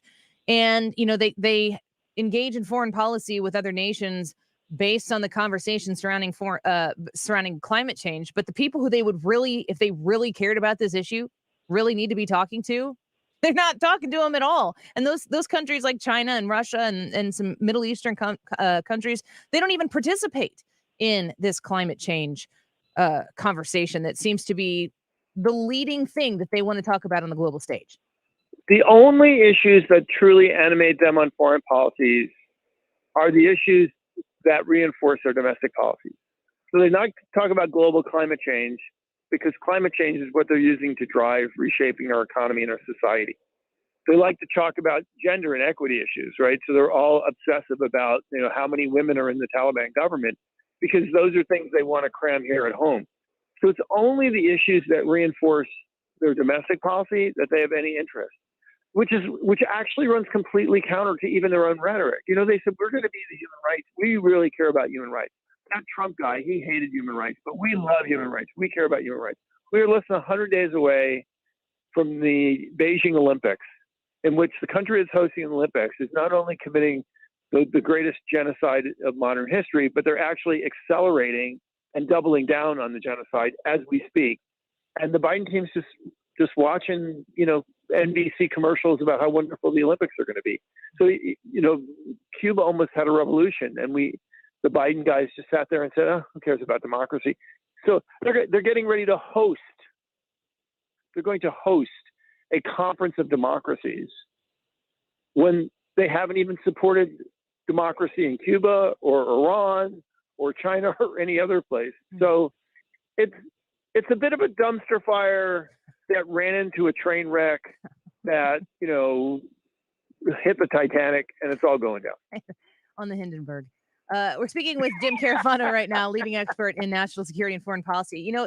It can't be possible, though, that the Biden administration can't identify a humanitarian crisis when it sees one. They have to be able to tell that what's going on in China is a genocidal concern because they really have a lot of compassion for the illegal immigrants who came across our southern border, specifically during the years when President Trump was in office, and they want to use the taxpayer dollar to subsidize the families who might have lost a loved one or a family member in the process of breaking into our country. So they do see humanitarian concerns, and they are very willing to contribute to them when it's a political enemy. Well, that's not really true, right? So there's massive humanitarian issues on our southern border. We have this opioid epidemic, which is killing more people than COVID. We have, illegal aliens being, murdered and raped and trafficked and everything else. So the human catastrophe that the Biden has promoted on the southern border is beyond measure. But they don't care about it because they don't care about things that will cause them to have to do something, right? The reason why they don't pay attention to the China genocide is because if they paid attention to it, they have to do something about it. But the reason why they don't want to know if the virus came from the Wuhan lab is because they didn't have to do something about it. And that would just distract them from what they want to do, which is to take over this country. So literally that's why we are where we are. Yeah. You brought it up, so I'm going to ask you about it. A virus coming from a Wuhan lab, from a foreign policy standpoint, for any future pandemics that the world could endure based on similar circumstances. How important is it to you from a foreign policy and a national security standpoint to know just exactly how COVID became COVID? Well, it is because you want to know how these diseases emerge so you can figure out how to better respond to them next time. The reality is we know exactly how to deal with these kind of pandemics. And it's really simple. If you take all the politics out of this and you ignore all the stupid things we did, here's what you have to be able to do going forward, because it's a coronavirus, right? So it's a family of viruses that we know well about. They're zoonotic. They jump from species to species, including the human. And they're going to do breakouts. We know that. And so how do you deal with that? Well, there are several places around the world where you know that these things cook up and come from. One of them is China. And what you want to be able to do is to see that disease as it emerges. and catch it as quickly as it emerges and understand the threat that you're facing. And then you want to rapidly go into vaccine production. And then what you want to do is pre-buy your vaccines. In other words, if you buy the vaccine up front, the companies have every incentive to produce them and make them safe and efficacious and deliver as quickly as possible. And then you get your infrastructure in place to deliver the vaccines as soon as you get them. And the reality is the vaccines aren't going to be perfect. They're not going to, everybody doesn't need to take them. But if a majority of people take them, either protected or they're protected from dying from the vaccine, then you can handle it. And then what you can do is basically let your economy run and not crater your economy. That's all you have to do. Now, we know that with hindsight in 2020. Of course, the problem with this administration is because they aren't about public health policy or sound vaccine policy. They're about the politics of making them look like they're in charge and look good. They've completely and totally screwed this up. Look, I've had like 10 conversations with people from foreign countries in the last week, and they all ask me the same question: is why is Biden failing so terribly, and what's wrong with you guys? And it just pains. First of all, I don't want to badmouth our country. I don't have any glee that my president's failing. But when everybody around the world looks me in the eyes, we know that your president is like totally failing, and you guys are not leading, and we need you. That just breaks my heart. Yeah. As an American and as a patriot, it's a very difficult thing for everybody to watch, and something needs to be done on behalf of the country, for the country, to make sure that we are prioritizing these things. And, finding out from at least a headline on a Fox News article that our Navy is getting passed up. And as you're saying, our budgetary priorities don't even keep up with inflation for our defense. It's just very bleak outlook for us currently right now. Well, here's the flip side. So you don't jump off the roof. I don't even know if you're on the roof. But when I talk to people, they're very disappointed in Biden. I mean, they really thought he was going to lead. They really thought it was going to be adult in the room and all that. I don't know why they thought that. Maybe because obviously they didn't pay attention. Because the media didn't do their job in the campaign. That's why. Yeah, but all that aside, I get all that. But they have no faith in Biden. They still have faith in America. Good. They know that this is a strong and resilient and powerful country, and they're looking for America's next act. They really are, and we have to have faith in ourselves, and we should. I mean, look at the ability of Americans to see through. If you here's how Biden deals with every single problem. He's got like a little 3x5 card in his pocket. It says, "That's not true," and then, "Oh, okay, it is true, but it's not a problem." And then, "Oh yeah, it is a problem, but it's not our fault." And then next question, right? So Americans have seen through this, whether it's inflation or COVID or Afghanistan or whatever, or the supply chain, and they want this country to do better. And I believe Americans will fight and will make this country do better. So I'm optimistic, and I think the rest of the world, at least the free world, they're betting on us, and I'm betting with them. That's great. That's a good way to end it. I am not on the roof, but if I were, I would have rescinded from it. Thank you, Jim, for being here with us today and for leaving us there on a bright spot. It's important, and we're always glad when you're here.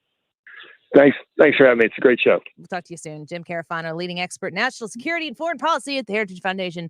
The dude knows stuff. That should be on his resume. Jim Carafano, I know stuff. It's like I drink and I know things. Is that the Game of Thrones quote? Pretty sure. Peter Dinklage, Tyrion Lannister. Why do I know that? Why do I remember that? I can't remember people's names when they're right in front of me, but I can remember that Peter Dinklage was Tyrion Lannister, and he drinks and he knows things. All right, so we got that covered. Let's take a quick break. When we come back, did you hear what happened on the SLU campus? This is so bizarre and weird and strange. All three of those things mean the same thing, but that's how weird, bizarre, and strange it is. There was a pro-life memorial of sorts set up, and then two young women from a group that you will not believe has the name that it has go in and try to destroy it. I'm going to talk to you about this story when we come back, and I'm going to tell you there's an actual group on campus at SLU that to me seems very disparaging. To them, I guess they wear it as a badge of pride. We'll talk about it in just a minute. Don't go away. The Annie Frey Show is streaming online. Watch us live on YouTube and subscribe.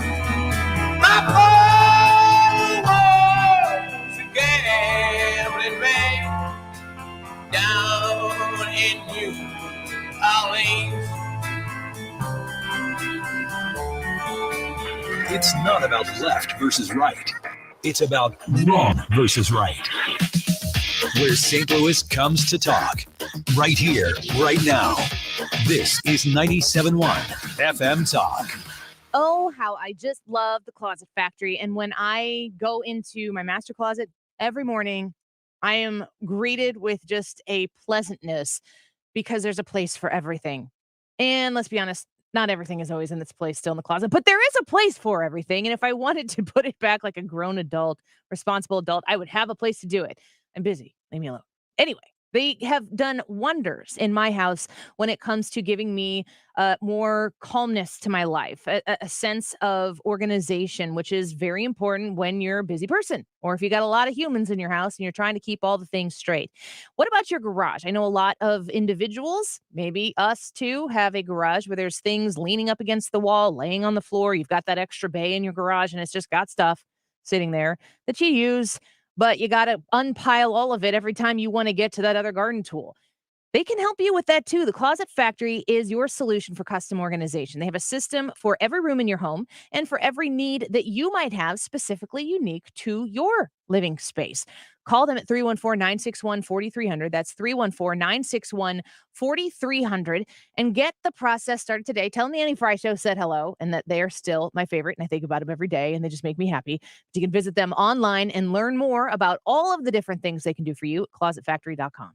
Hi, this is Curtis Barks. I am the owner of Complete Auto Body and Repair, here to tell you about our touchless automotive service. If you're experiencing the constant struggles of having the kids home from school or just want more of that family time where you can listen to them teach you about what they do every day, we provide touchless automotive service, return the vehicle to you clean and ready to go in the comfort of your own home. Check us out online at CompleteAB.com for more information. If it's not perfect, it's not complete. Others can't compete with Complete Auto Body. Dad, and service. Oh yeah, and service. He fixes cars.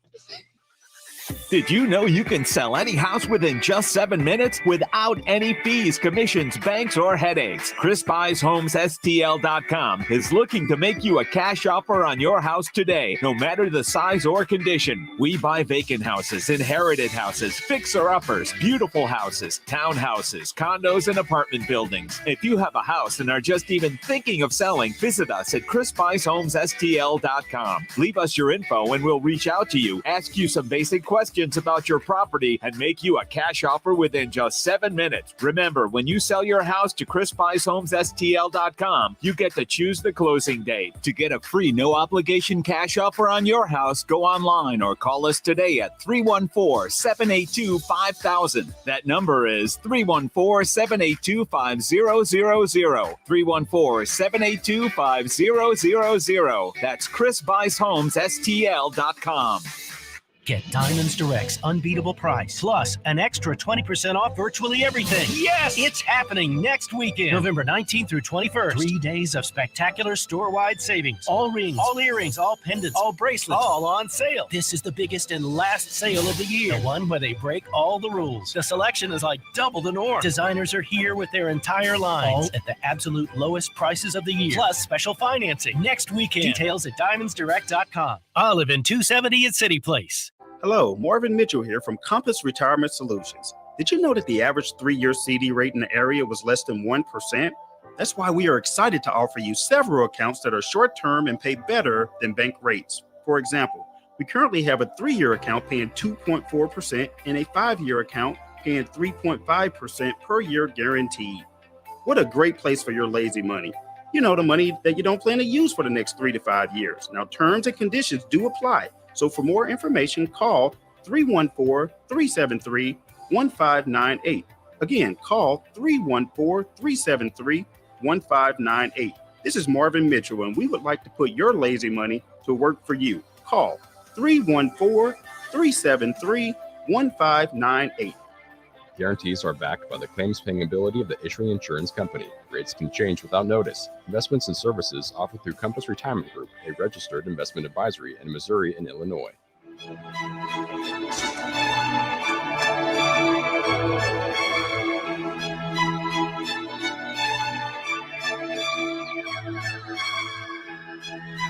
This is the Annie Frey Show. Find the podcast, on-demand audio, and more at 971talk.com/Annie.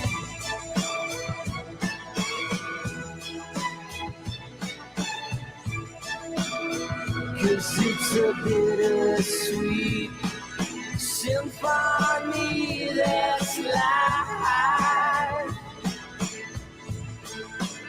Trying to make ends meet, you're a slave to money, then you die. Welcome back to the Annie Frey Show. Brian Kilmeade's going to be on with us here in about 12 minutes, maybe-ish. We're going to talk about his book, which I am listening to on Audible, and it's about Abraham Lincoln and Frederick Douglass. I'm in the 3rd chapter, and it has been very good so far. I'd highly recommend it, and we'll talk to him shortly, so stick around for that. There's this story that is out of the Young America Foundation, put this out there, and it's just so weird to me because there is, it appears to be a cross. Have you seen this, Brad? Have you seen I have not seen any pictures from it. I just saw the video? about the story. Yeah. So this is somewhat of a national story. I mean, if you're connected to Young America's Foundation, you know about it, but outside of that, you might not know about it. They covered this situation where there's 2 young women who there are flags stuck in the ground as a memorial for it's a pro-life display. So let me just read to you a little bit here from YAF.org. YAF. Did they say YAF? I don't know. I have to ask them. Students at a Catholic university in Missouri were caught on video ripping apart and trampling on a display to honor the lives of unborn babies, according to a tip received through Young America's Foundation Campus Bias Tip Line. Students for Life at St. Louis University participated in the Cemetery of the Innocents project, in which they create a display to honor the lives of children who were murdered through abortion. Some campus leftists became enraged at the sight of it and began violently ripping flags from the display and yelling at the videographer. So here's the thing. You can watch the video of this taking place. Became enraged at the sight of it and began violently ripping flags away from the display. I don't really think it was violent. I actually think that just forget about the entire issue at hand.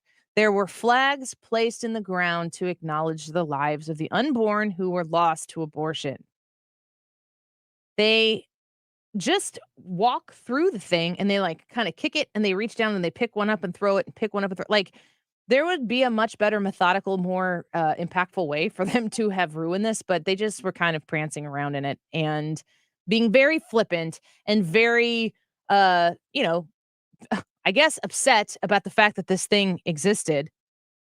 I understand being upset that something like that exists, but I don't really understand how a scenario where these 2 young women disagree with something that somebody is doing, using their First Amendment right to indicate through this form of memorial, something that they believe in. If that same situation, same memorial had been placed in honor of, or in celebration of the same amount of women who, empowered themselves and chose abortion. So the entire flip side of it. If you saw 2 people from Students for Life walking through and kicking it and pulling the flags up and throwing it and swearing at people, it just would make national news. It would not be treated the same way at all. These 2 young women, they're part of a group called Slew Sluts. That's the name of this group. And I tweeted that and I said something to the effect of like, these women are from this organization. I'm not going to say it again because I don't want to repeat it. They're from this organization. Must be some proud parents at home. And so I get replies from people saying like, shame on me. Like these women are taking back a word that has been used to disparage women who live a life of, enjoyment that they previously weren't able to do. They're taking it back and they're living their lives freely. Get with the times, like that type of stuff. I don't understand where we go from. Well, I do understand because this is what culture is just preying upon young women that this is the way to freedom and empowerment and equality is to be as sexually free as you possibly can. How about just self-respect? How about doing things that respect yourself and your person and your individual being, and not feeling like you have to do any of these things to feel empowered? And I say that as somebody who faith is very important to me. My Christian faith is very important to me. I grew up in a religious home, and we were taught monogamy. Like, to even suggest that monogamy should be part of the conversation anymore, it's like, oh, Annie, come on. Well, regardless, as I said, in my house and the house that I'm raising kids in, I still believe in that monogamous biblical view for our house. I'm very aware that is not the status quo for culture. I'm very aware that the idea of teaching that is not mainstream. But I'm not out there teaching everybody else's kids. I'm out there teaching my kids, and I darn well am going to teach them what I believe is best for them. And I hope that out there somewhere else is another couple teaching a fine young woman and a fine young man, or several men, because I have 3 daughters, the same thing, and that hopefully God will put those 2 people together someday. That's the plan for my kids. Will it go that way? I don't know. I'm going to do the best I can. I don't think that when we have a situation at the St. Louis University campus there, and there is a very, kind of unseemly flags in the ground. It's not anything drastic. It's not anything that is, super in your face about abortion. I've seen people present protests with graphic photographs that I don't think are helpful. I don't think are, in that public setting, something that is going to turn hearts and minds as much as, human to human compassion.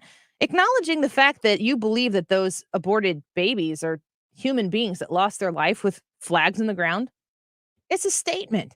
My goodness, the things I've seen on college campuses in the name of making a statement, this is pretty tame. And because the person who was doing the filming of this was a man, these 2 women tell him that he doesn't get to have any say in it. That essentially him filming it and asking them to stop destroying this memorial is a man telling a woman what to do. Well, I'm sorry. I'm here to tell you right now, men, if you consider yourself to be pro-choice because you don't want to tell a woman what to do with her body, but you're not pro-abortion, you're pro-life, you need to stand up for the lives of the unborn. You need to be confident that you're not taking away something from women when you do that, because guess what? There's a man involved in every abortion. Every single abortion involves a man. Without fail, every abortion involves a man. And they will win when men don't represent themselves in that scenario and speak up on behalf of the lives that are created. So another instance here at St. Louis University where they came through and they tried to destroy it. But honestly, in the grand scheme of things, this memorial has now gotten incredibly more exposure, discussion. The issue is in front and center of so many more people now because of what these young women did, that I think it's a net win. Be kind when you confront these things. Be kind when you speak up, but please don't not speak. I'm glad these individuals recorded it. We're going to take a quick break. When we come back, we're going to speak with Brian Kilmeade. He has a book out, President and the Freedom Fighter, and it's about Lincoln and Frederick Douglass. And interesting the way he opened this book, talking about those 2 individuals as children and some of the experiences they had as children, I think is very, very relevant to what we're experiencing today. Brian Kilmeade on the Annie Frey Show when we come back. Don't go away.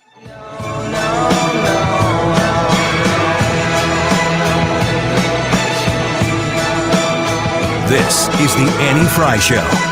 Interact with Annie on Facebook. The Annie Frey Show. The Mark Cox Morning Show. John Pyro, Fox and Friends First. I'm surprised you're a Dave Matthews fan. If there's one subject that I know, it's the Dave Matthews Band. I don't know anything about politics, law, government, even though I'm a lawyer and I work in politics. Man. But I know my Dave Matthews Band. Weekday mornings 5 to 9. You're listening to the Annie Frey Show live from the Air Comfort Service Heating and Cooling Studio. Get in your comfort zone with Carrier Cool Cash rebates from $50 to $1,650 on qualifying new HVAC systems. And for a limited time, Air Comfort Service will double your Cool Cash rebate. For details, visit aircomfortservice.com. Speaking of Air Comfort Service, but this time not quite as fast as that last time, Air Comfort Service is the go-to for your HVAC needs, for your furnace tune-up that's not working quite right. Is it? Does it heat your home the way you need it to? We've had some cold nights. You've probably tested it out right now. Have your furnace tuned up, have it looked at, because doing the maintenance on it is going to save you those really costly repairs that involve an emergency call, which they do. They'll come out if you need them in an emergency. I had to have them come out Christmas time last year, between Christmas and New Year's. And yes, that resulted in a new furnace for us as well. When you are looking for somebody you can trust, who's going to understand, hey, here's my budget, this is what I can do, they're going to give you options. They're going to tell you what it's going to cost to fix something. They're going to tell you what it's going to cost to replace it. All of that easy to do with Air Comfort Service. Give them a call at 314-513-0091, 314-513-0091, aircomfortservice.com. I'm Thomas Helbig, founder of the Retirement Advisory Group. When I meet my clients for the first time, they have built up a life savings. Their question is, what can I do with this money so we can live comfortably the rest of our lives?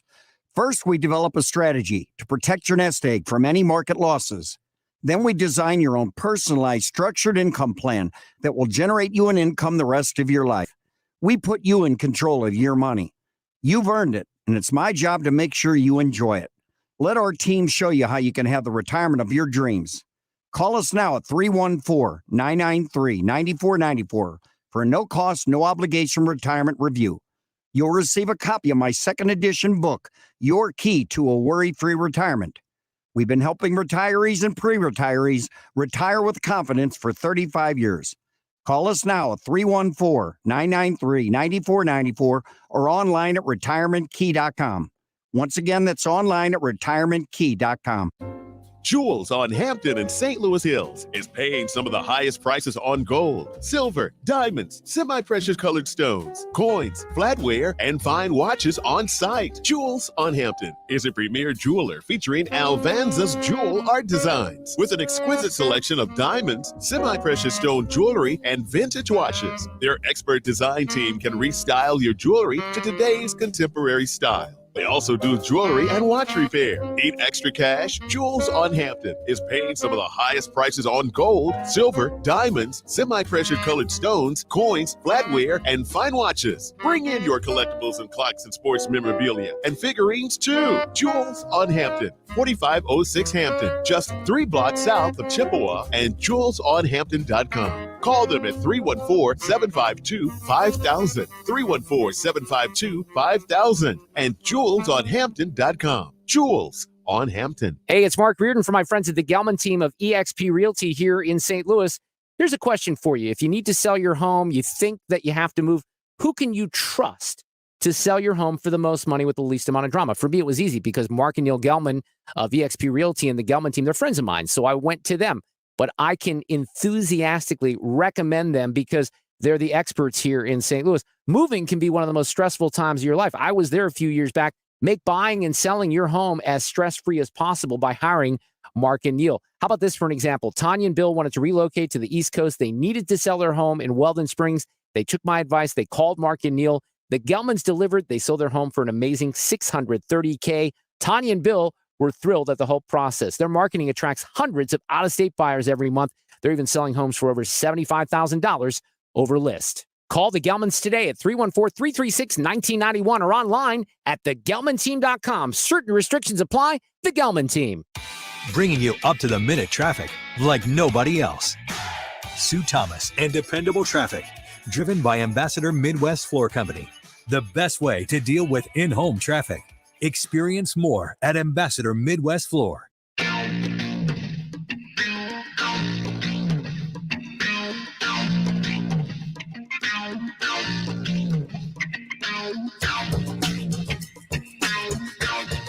This is the Annie Frey Show Follow Annie on Twitter at Annie Frey Show. They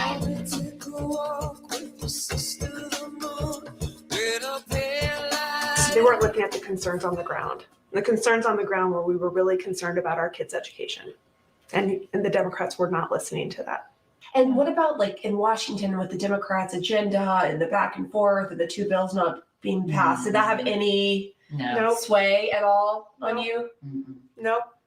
Parents and, yes, voters in the state of Virginia continue to react to what's still, when I think back on last week, boy, was that a warm fuzzy. I will take the good stories whenever I can get them. Massive surprise and shock to many people, especially in the Democratic Party, about how much education really did play a huge impact in that Virginia race. And you can tell how blind they are to the way that the American public is going, especially when it comes to our kids in our classrooms, and the way they're being educated. Very, very surprised to them, because who do they want? Who's their closer when it's time to close the game? They call in Randy Weingarten, the president of the teachers, the American Federations of Teachers, or whatever it is. That's who they call in. That's who Americans are going to go, oh yeah, that's right, that's our guy. Of course it's not. It's the teachers union. It's the lobbyists. That's the people who the Democrats are for right now.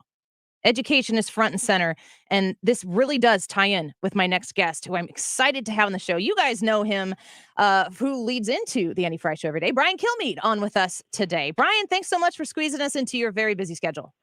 The other way around. Thanks for squeezing me into your very busy show. Of course. You know, I have started, you and I are spending time together. You don't know this, but I'm an audiobook person. And so I have downloaded The President and the Freedom Fighter, Abraham Lincoln, Frederick Douglass, and the Battle to Save America's Soul on Audible. And I'm on chapter 3. So I'm in it. I feel like I've gotten my feet sufficiently wet, and I can't wait to hear more. But yeah, I mean, it's still kind of surreal. The book's only been out a week, so for the longest time, it's like being in study hall, and you haven't really spoken to your friends or called home or anything.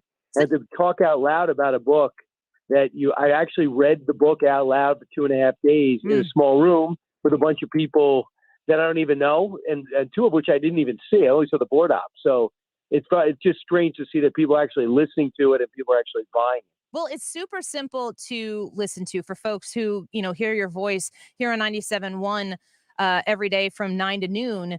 It's just like listening to you tell a story on the radio. So it's super simple to listen to. But one thing that really strikes me, I'm married to a public school teacher. He's a history teacher. It's a weird time in the world to be a history teacher in the world of critical race theory and all of that stuff. You open this book and you dedicate it to the educators in our country right now. And I'm just curious, your opinion, what you've learned here in this story and how it is very apropos to what we're dealing with as a country right now. Well, I mean, I had to search. You have to search for a topic. So I got to research it, I bring it up, and then I have a great relationship. But you got to pitch your editor. I don't have to do it formally now. But I just say, hey, this is 2 directions I'm going to go. And they got to say who's going to buy it, who's interested, who's your audience. And the first thing I had to do was research it. So you read David Blight's book on Frederick Douglass, and you read everything you can about Abraham Lincoln, including Edward Acorn's book dropped on my desk, Every Drop of Blood. That just saw, and then all of a sudden they focus on also what would have happened if Abraham Lincoln had won. So I'm trying to get a different perspective on 2 of the most written about people in our history, and basically everything I learned to know. I mean, there is no mystery; it's there for you. The North Star was Frederick Douglass's newspaper, and he wrote in it every time. And the Liberator had Frederick Douglass as a featured writer. All his speeches are written down. The first thing I did is read every single Lincoln speech, and I highlighted the moments to see how the man evolved. Always a great person. Racially, he had to evolve like everybody in that time, but he does in real time through his presidency. It's amazing. And guess who's pushing him there? Frederick Douglass every step of the way. But they met 3 times. They knew each other from afar. They respected each other. But when they actually locked eyes and got to know each other, 2 better friends you wouldn't have had. To the point where in his time, when it was time to dedicate a statue for the life of Abraham Lincoln 10 years after his assassination, they didn't go to General Grant, who was president. They went to Frederick Douglass. And they said, you knew all dimensions of the man. Why don't you give this speech to this freedom statue that almost got taken down during the riots in 2020? And at which time he said that, Fred, he was slow at times to do what I wanted him to do. But in retrospect, he moved at just the right pace for the country. So that's why I thought it would be good to tell the story of the most controversial time in our past, through the eyes of two essential human beings who came from nowhere. One slavery, one abject poverty, two illiterate parents, 1 year of formal schooling. Mom dies at 9. The Frederick Douglass had no mom, didn't even know his birth date. And that ends up being one of the most significant people in history who forgave the slaveholder, his slave master. And for people who say you got to get over it and move on, how dare you don't want to move on. You don't forget, but you got to move on. And if Frederick Douglass can move on, and by the way, Tom Auld had AULD, was his slave holder, but his son, Tommy Auld, was one of his best friends. So Frederick Douglass had white friends growing up who didn't see color, which really reinforces why critical race theory matters. Because you tell a second grader to see color, they're an oppressor, they're a victim, you're really screwing up that kid's childhood. Yeah. And you're making them see something that you don't want them to see the rest of their life. You're making them see in the beginning of their life, and it's not innate. Yeah, that's so true, and I see it in the eyes of my own kids, and the stories that we cover, how aggressively it seems as though the new woke culture is really going after children and trying to educate them at a very young age. You can tell that they can feel as though they can make a pretty big impact pretty quickly with these young kids by changing their minds. You talked a little bit about these two individuals and how different they are. I think that one of the most impactful things about the history, the story that you're telling us, that really is as appropriate today as it was back then, is that the circumstances that you're born into do not dictate what your outcomes are, and that you have a say in it. And they did back then, so they do today, you would think. I mean, there's a glory in effort, even in 2021, with the social safety net, and things are hard, and it's who you know and how hard you're going to work, and still outcomes aren't guaranteed. But to pursue it is the glory. That's the opportunity. That's why people want to come here. And when we see big cars, nice houses, innately Americans don't get jealous. They get goals. And they say, wow, I'd love a house like that. I'd love that to be a second car. I'd love my backyard to be bigger. I'd love to put a goal back there, or a hockey net back there, or a mini rink back there. So we never used to be jealous of, but we have our leaders who are totally letting us down. I want the rich who just not paying. They're getting away with murder. They're not paying their fair share. Excuse me. I think the top 1% pay 60% of all the taxes in the country. So we have reversed things. So when you look at Frederick Douglass, okay, born a slave, had every reason to hate America, but 7 years after escaping to his freedom, he's a best-selling author and starts giving speeches in London, England, Germany, Scotland, and becomes famous there, to the point where a couple of my friends traveled overseas, and they were sending me pictures back of Frederick Douglass in Ireland and Scotland and London. I mean, that's how much this guy meant. And when he was born, he didn't know his parents, didn't know his birthday, didn't have a pair of pants until he was 8 years old, and then was sold off to from 3 different slave masters after he escaped the first time. He tried it again, knowing he'd probably be killed the second time, and he escaped to his freedom. That's the risk-taking to the extreme. We're speaking with the co-anchor of Fox and Friends, host of Brian Kilmeade Show, right here on 97.1 from 9 a.m. to noon. Right before our show starts, Brian Kilmeade with us. Both of these men, and interestingly enough, across racial lines, spoke up about very difficult things in front of mixed company. I mean, basically, that's what it would have been referred to then. Abraham Lincoln, when he was in the Illinois legislature. I live in the state of Illinois. I live in Edwardsville, Illinois, which is one of the states where Abraham Lincoln visited when he was in the state of Illinois. I really think it's important to look at their bravery at a much rougher time, their willingness to speak on these issues, and compare it to where we are right now, which is the racial issues are such a hot button thing that most people have been frightened into keeping their mouth shut, that you got to be able to be willing to speak up on these things. You got to be able to talk about what's true and real and call out what's not. Absolutely. And, everyone's way too oversensitive. I think people have to be more. It's great to be sensitive and culturally aware. Absolutely. But, I mean, we're also in our own times. People are going to, there's stuff that you and I find acceptable that won't even get us canceled. And people say, okay, these guys got it down. Well, in 10 years, in 50 years, they'll say, what were those guys in 2021 thinking? Look at the way they refer to each other. Look at the way they remember same-sex marriage? Marriage between a man and a woman. George Bush ran on that. And Barack Obama agreed with that. And in 2012, he said same-sex marriage should be legal. And now we all accept it. Was he a bigot in 2008? Was George Bush a terrible person in 2004? No. Within our time, things have changed. But I don't hate the people that thought the way they did in 2004 and 2009. Why do you hate the people that thought and did what they did in 1840, 1850, especially because you have Frederick Douglass and great African-American leaders and great abolitionists, white, who worked to make America a better union. We had to make huge leaps forwards. We had an original sin. We also had a document that gave millions of people around the world a sense of optimism that their life did not have to be the place in which they started. They could achieve anything. Look at America. I think I'm going to go and going to try my hand there. So we used to study history, and we used to be interesting debates, and now people just say, don't bring up the news, let alone history. Now we can't talk about history. Well, I'm going to talk about history. Yeah. And we're going to read about it. And you can too, in The President and the Freedom Fighter, Abraham Lincoln, Frederick Douglass, and their battle to save America's soul. If you're like me and you like the audio book, the Audible, listening to it on Audible, Brian Kilmeade will keep you company throughout the book. It's really a pleasure. And I'm looking forward to finishing it here on a trip I'm going on shortly. And you can keep me some more company, Brian. Thanks for being on with us today. Annie, the good news is it looks like I'm going to set up something in St. Louis like we always do to come see you guys.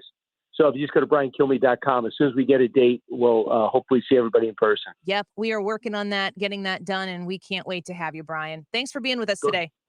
Go get him in. Bye-bye. briankilmeade.com is the website. And the book, like I said, The President and the Freedom Fighter. I'm sure you're going to hear him talking about that a whole lot on his show, of course. But I am listening to it. Brad, you heard me listening to a little bit of it before the show today. I did. I like it. Yeah. It's going to be a good book. I can't wait because I want to go to that event and I want to meet him. So as soon as we get something scheduled. Just kind of trying to say it. It's a link in a book. You know where that event should be, folks. I agree. I think I know where it should be. Speaking of, I emceed last night an event in, it was Granite City. It was the Madison County Lincoln Day dinner. I was the MC. They had 4 candidates for governor, people who want to fire J.B. Pritzker, because I know you do too. So Ryan Wiggins was there as my guest. Brad and Brad's wife were there as my guest. Trisha was there as my guest. And when we come back on the live stream, I'm going to show you what Ryan Wiggins wore. And I still can't get over it. We'll be right back. Don't go away. Home warranty. I know, right? Buying coverage for appliances, your heater and AC, etc., from a company that hopes you never ever have a claim or call.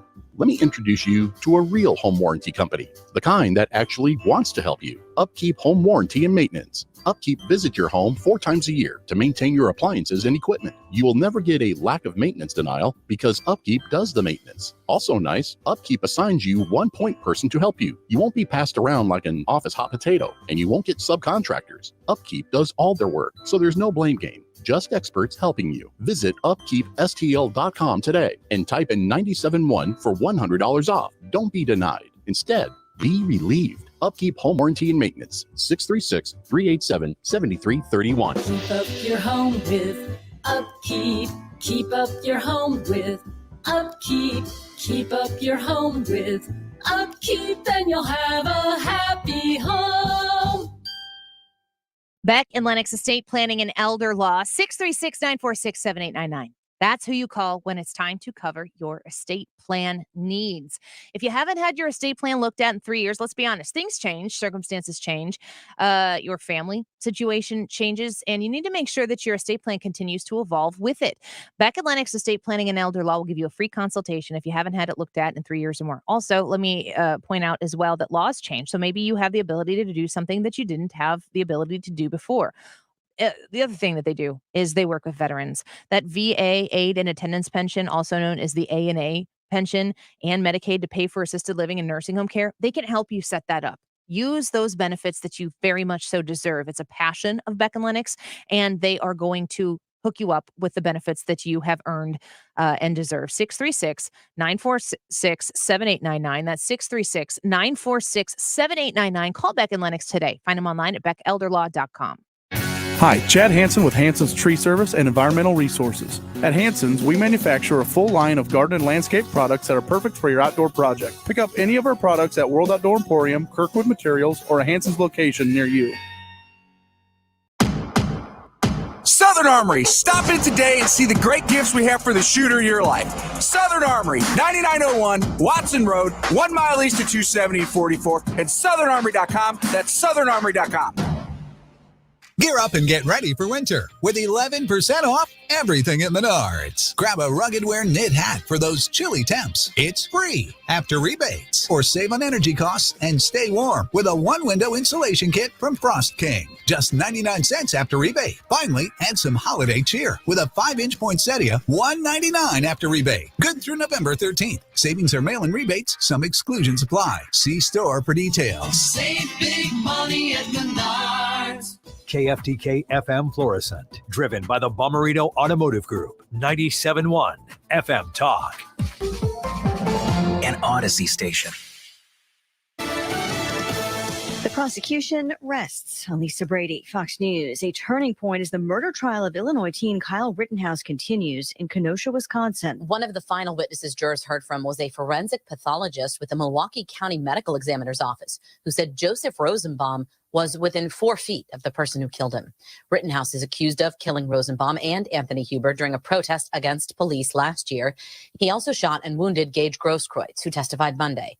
On cross-examination, an attorney for Rittenhouse tried to show through questioning Grosskreutz that his client acted in self-defense. It wasn't until you pointed your gun at him, advanced on him, with your gun, now your hands down, pointed at him, that he fired, right? Correct. Before the defense began presenting their case, the judge dismissed a curfew violation count against Rittenhouse. Fox's Jessica Rosenthal.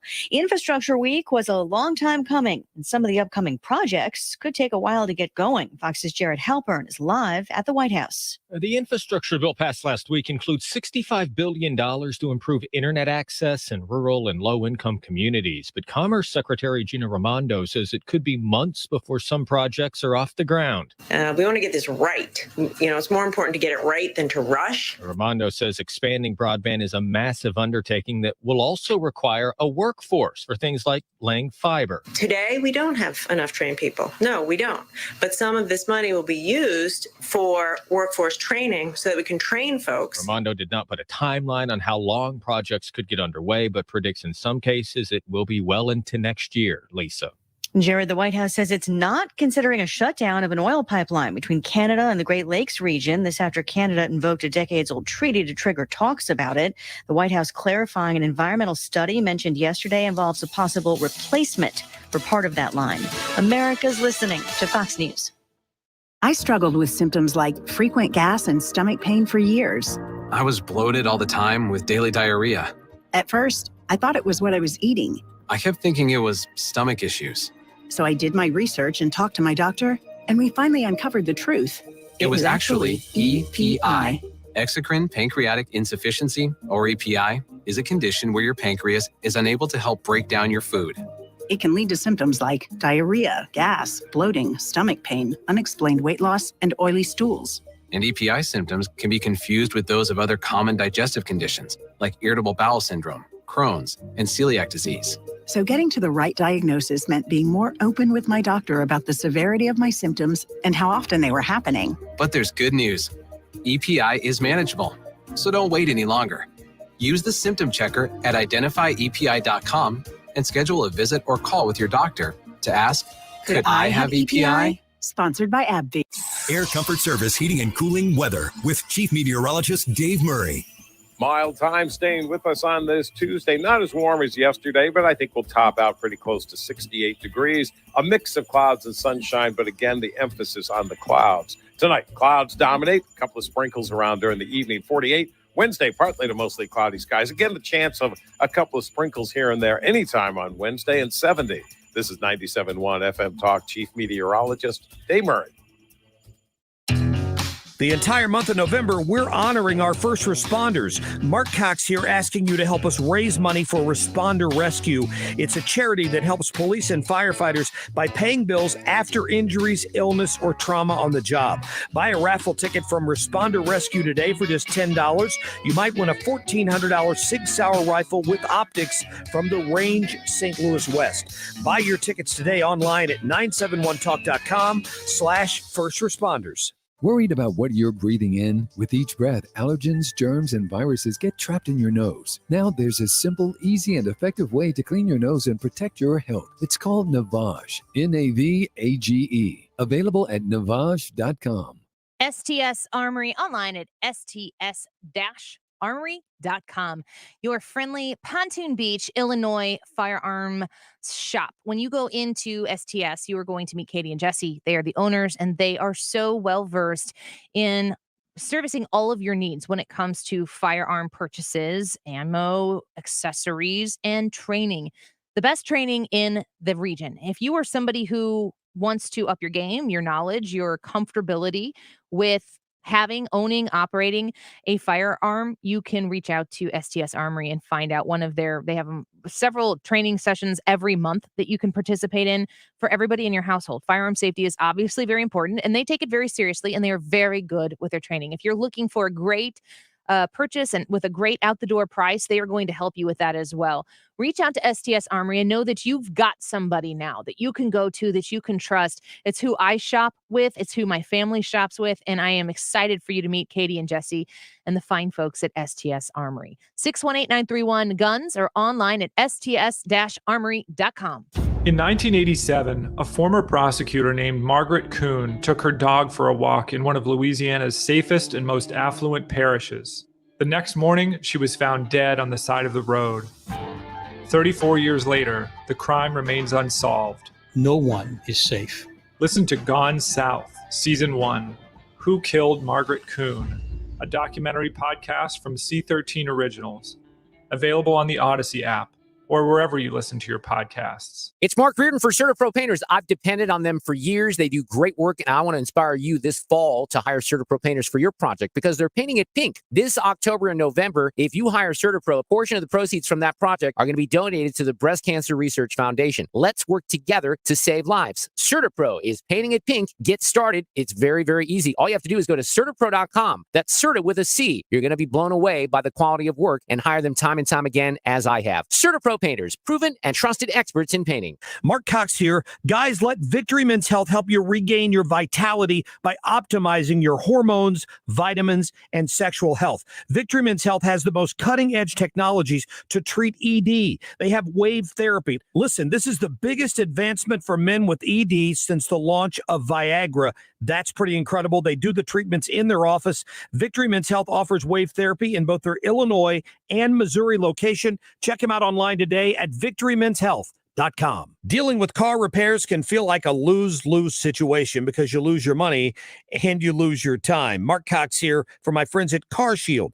If you don't have the right coverage, just one repair can bleed you dry. Since I called Car Shield, I don't have to worry about expensive repairs anymore. Their administrators handle the paperwork and expensive payments, so I don't have to. That's a win-win. Seriously, they could save you thousands. I get to pick my mechanic to do the work. CarShield's administrators take care of the rest. It's like having your own personal team of auto repair problem solvers, and they can provide roadside assistance, rental coverage, trip reimbursement, all at no additional charge, whether your car has 5,000 miles or 150,000 miles. They have monthly coverage options to fit your budget.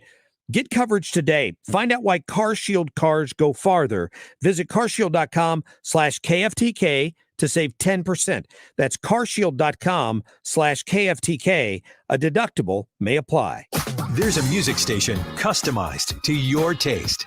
Download the Odyssey app and browse the stations for your perfect fit. Brought to you in part by Macy's, Geico, and Coke Zero Sugar.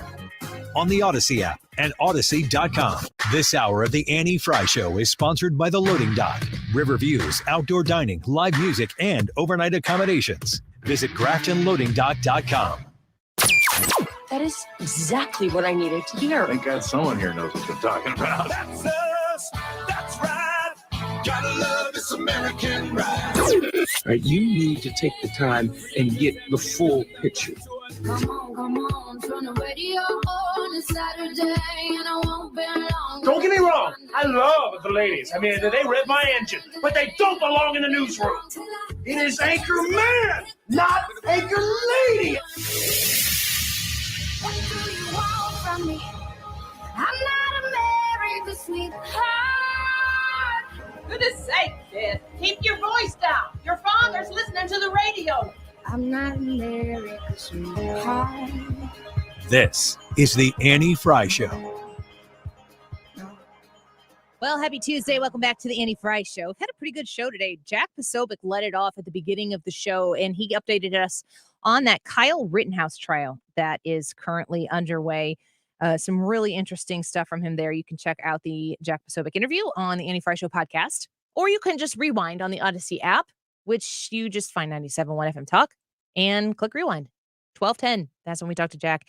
Plus, we talked to Jim Carafano about the news, apparently, that the China Navy is now #1 Navy in the world. That has surpassed the United States. That's encouraging. Wonderful. And then Brian Kilmeade. We just got done with Brian talking about his book and about a lot of the parallels that exist between his experience of researching the president, Abraham Lincoln, and the freedom fighter, Frederick Douglass. I'm about 3 chapters in, and it is a fantastic listen so far because I'm doing the audiobook. So we got Ryan back in here. Ryan and Brad, you guys were both at the event last night, the Madison County Lincoln Day event. I emceed the thing, but we also got to hear 4 candidates who we've had 3 of those 4 candidates on the Annie Frey Show before, so you've heard from them as well. But we also heard from Gary Rabine, who was there and is running for governor for the Republican side of the aisle. We heard from Darren Bailey, we heard from Paul Schimpf, and we heard Darren Bailey, Paul Schimpf, Gary Rabine, and Jesse Sullivan, who has been on the show. So all of them, but Gary, have been on the show. We're going to get Gary on soon. I said this last night at the event. It is so nice to know that we have options going forward. They were good. I don't think that I heard anything from any one of those guys that I would be uncomfortable voting for any of them in the. No. I mean, obviously, like I'm not saying, yeah. Does it sound weird to you? Is there some like a ringing? A little bit. What is that? I don't know. Is something really hot? If you're listening in your car, you probably can't hear it. It's probably just affecting us. It's Ooh. Super hot in my headphones. Hard to listen to. So I'm working right now on getting the sweater, Jared. Jared. I almost called you Jared.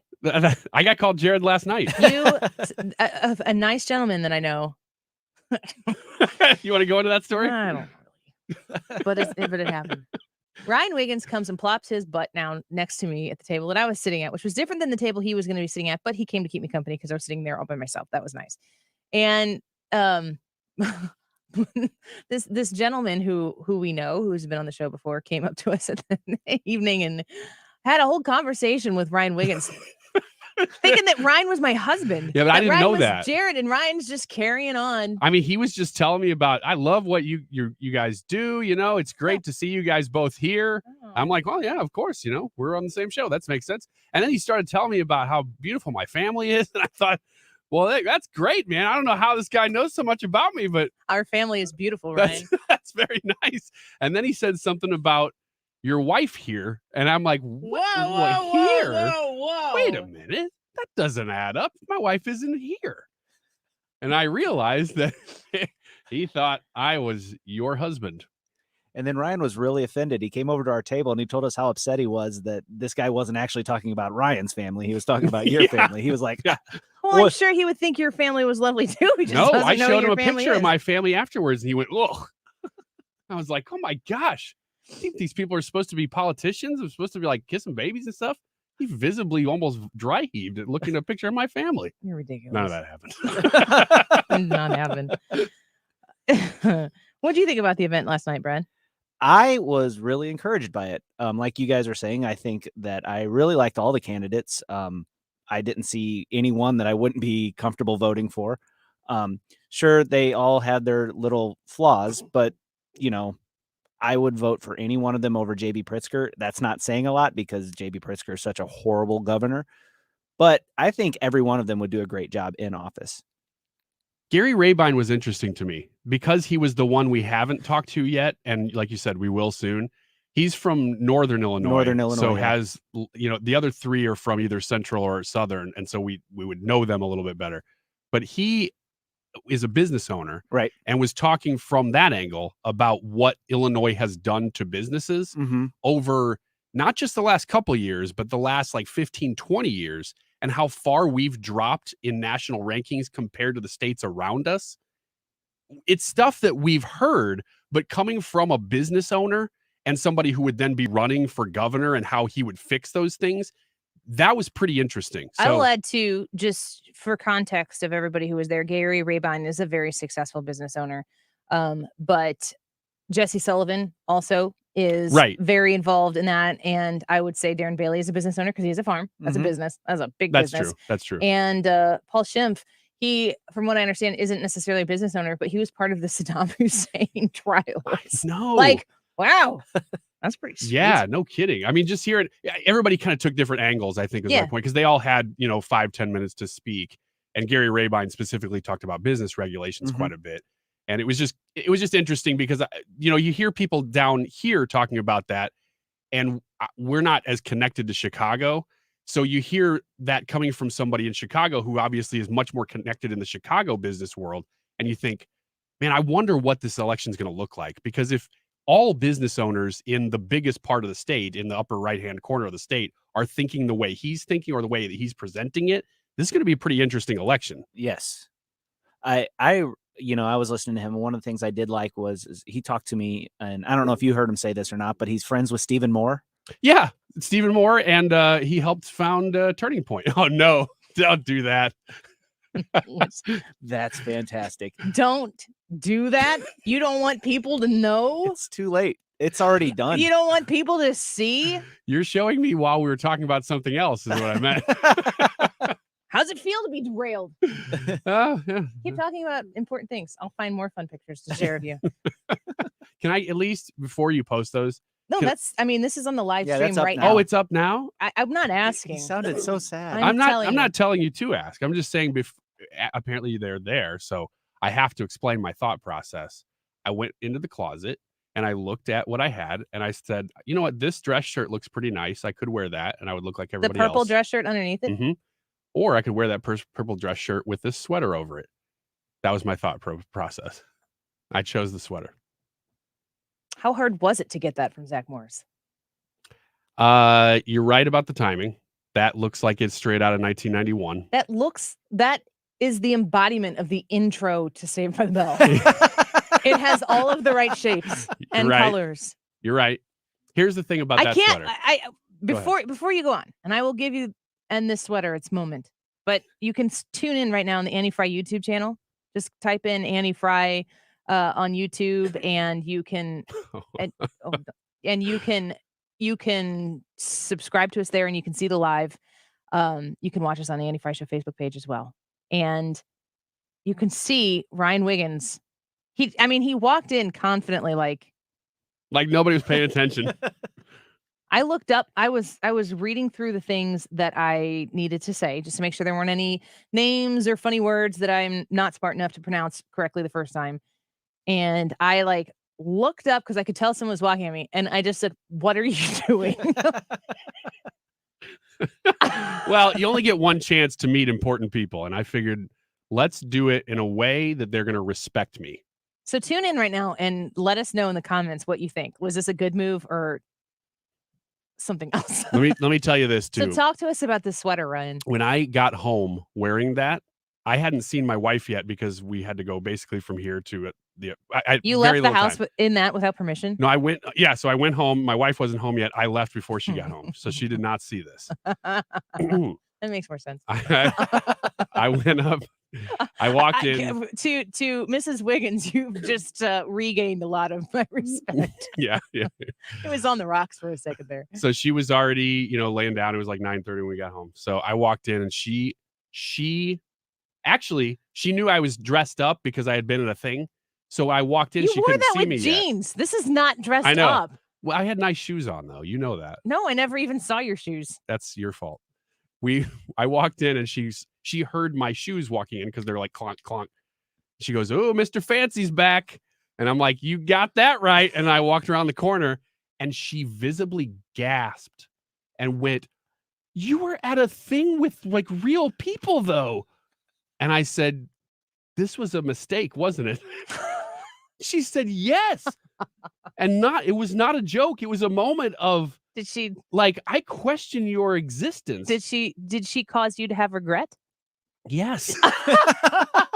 It's funny that your wife and appropriate that your wife was able to encourage regret in you. I thought I was going to walk in and she was going to be like, oh my gosh, are you kidding me? And I was like, it was fun. Well, from now on, I'll run your events through your wife. Please do. Yeah. Tell her. I should have just taken pictures of myself. Like and sent when them to her. dads are getting their kids ready to go somewhere and they're going to have to meet mom. So mom's going to see what the kids look like. So you're like taking pictures of your ratty kids and things. Be like, is this okay? And the wife's like, no, that's not okay. Get the blue shirt from the back of the closet. You got to iron it. Blah, blah, blah, blah. And you're just like, oh my God, I'm going to send him naked. I don't even care. We're going to do that with you. Well, I'm going to diet then. Our events are about to get really populated or not at all. See how into Ryan Wiggins you folks are. People tuning into the stream to see. I've still got the picture up there. Yeah. And it really it was jaw-dropping. Like literally, not hi, Ryan, how are you? What are you doing? It was Terry on the YouTube page says, I think people just didn't know what to say. So they were like, wow, great sweater. That's true. That happened a lot. Everybody would say, that is a great looking sweater, sir. I would say, thank you. Did anybody, did people, I mean, it honestly was very amusing. And I'm going to be honest, when, if you're somebody who could be teetering on like, I don't know if I'm self-conscious about this or if I'm going to I'm just going to decide to own it. I think I wasn't sure. So I'm emceeing this event, and I think I talked more about Ryan's sweater than like Abraham Lincoln or Republicans. Yeah. I'm like, oh, and what about Ryan with the sweater?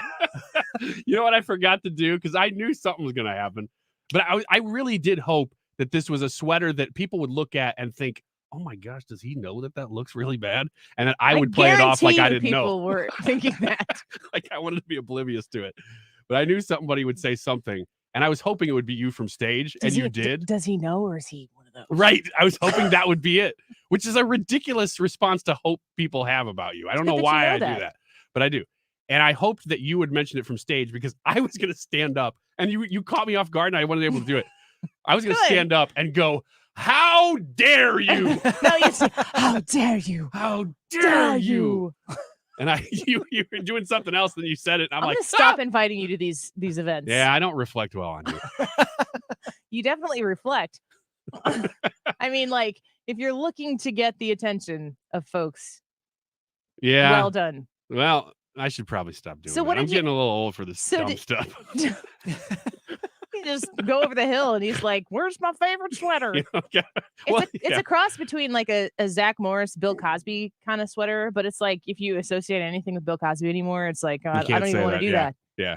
His sweaters were still his sweaters, though. They were still sweet. And this really is genuinely this isn't one of the cool sweaters that they're making now at the mall because kids are into ugly sweaters. This is a genuine sweater from probably the late 80s. Or early 90s that I still have. Well, here on the break, we are going to feature some of your comments / compliments, but mostly comments. So if you want to get in and tell Ryan what you think about this god-awful thing, you can. When we come back, do you know this? We're doing Signs of the Apocalypse next? Yeah, I do. And you're not doing it. I do know that. Hannah. I can't wait. Producer Hannah is going to come in here. And this is...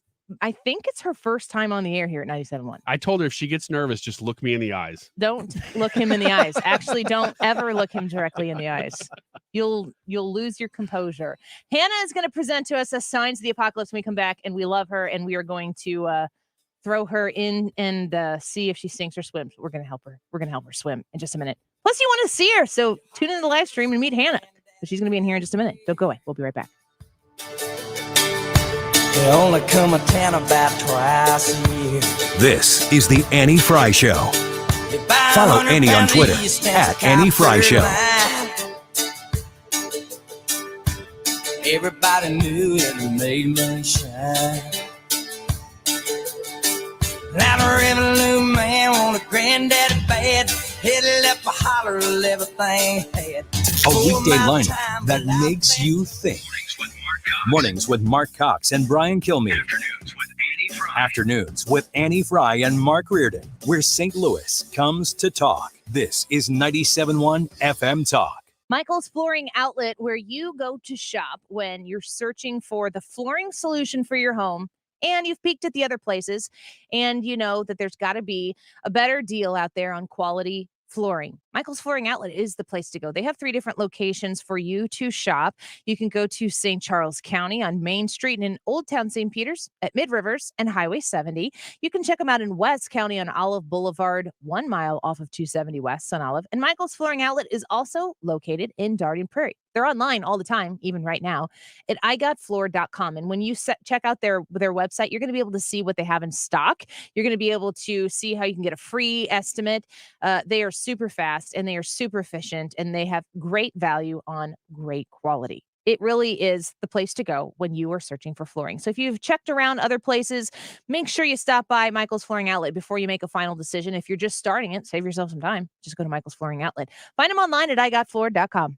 Spectrum Business is proud to support small businesses with the best internet and phone services at the best value. But we want to do more. So now, for a limited time, get 1 month of services for free. That's right, 1 month on us. Get 200 megabit per second internet and business phone, and even TV, all free for 1 month, plus free installation.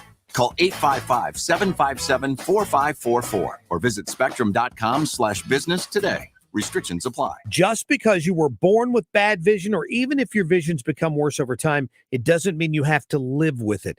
Mark Cox here from my friends at Brenton Vision. Go online to brentonvision.com to find out more about what they do. They're one of the only places in the U.S., the only place in Missouri, in fact, that offers all 7 forms of modern vision correction. Whether you're tired of dealing with contact lenses, reading glasses all over the place, even bifocals, Brenton Vision has helped people just like you from all over the world enjoy life with crisp, clear vision. Like my wife, who went through the ocular exam, who went through the RLE procedure, and she can't believe the difference. It has changed her life. Ask her. If you know her, she'll tell you the same thing. Brenton Vision can schedule you right online. You deserve to see life more clearly. Book your appointment right now, 314-375-2020, or online at brentonvision.com. Did you know you can sell any house within just 7 minutes without any fees, commissions, banks, or headaches? Chris Buys Homes STL.com is looking to make you a cash offer on your house today, no matter the size or condition. We buy vacant houses, inherited houses, fixer-uppers, beautiful houses, townhouses, condos, and apartment buildings. If you have a house and are just even thinking of selling, visit us at chrisbuysHomesSTL.com. Leave us your info and we'll reach out to you, ask you some basic questions about your property, and make you a cash offer within just 7 minutes. Remember, when you sell your house to chrisbuysHomesSTL.com, you get to choose the closing date. To get a free no-obligation cash offer on your house, go online or call us today at 314-782-5000. That number is 314-782-5000. 314-782-5000. That's chrisbuysHomesSTL.com. Get Diamonds Direct's unbeatable price, plus an extra 20% off virtually everything. Yes! It's happening next weekend, November 19th through 21st. 3 days of spectacular store-wide savings. All rings, all earrings, all pendants, all bracelets, all on sale. This is the biggest and last sale of the year. The one where they break all the rules. The selection is like double the norm. Designers are here with their entire line, all at the absolute lowest prices of the year. Plus special financing next weekend. Details at diamondsdirect.com. I live in 270 at City Place.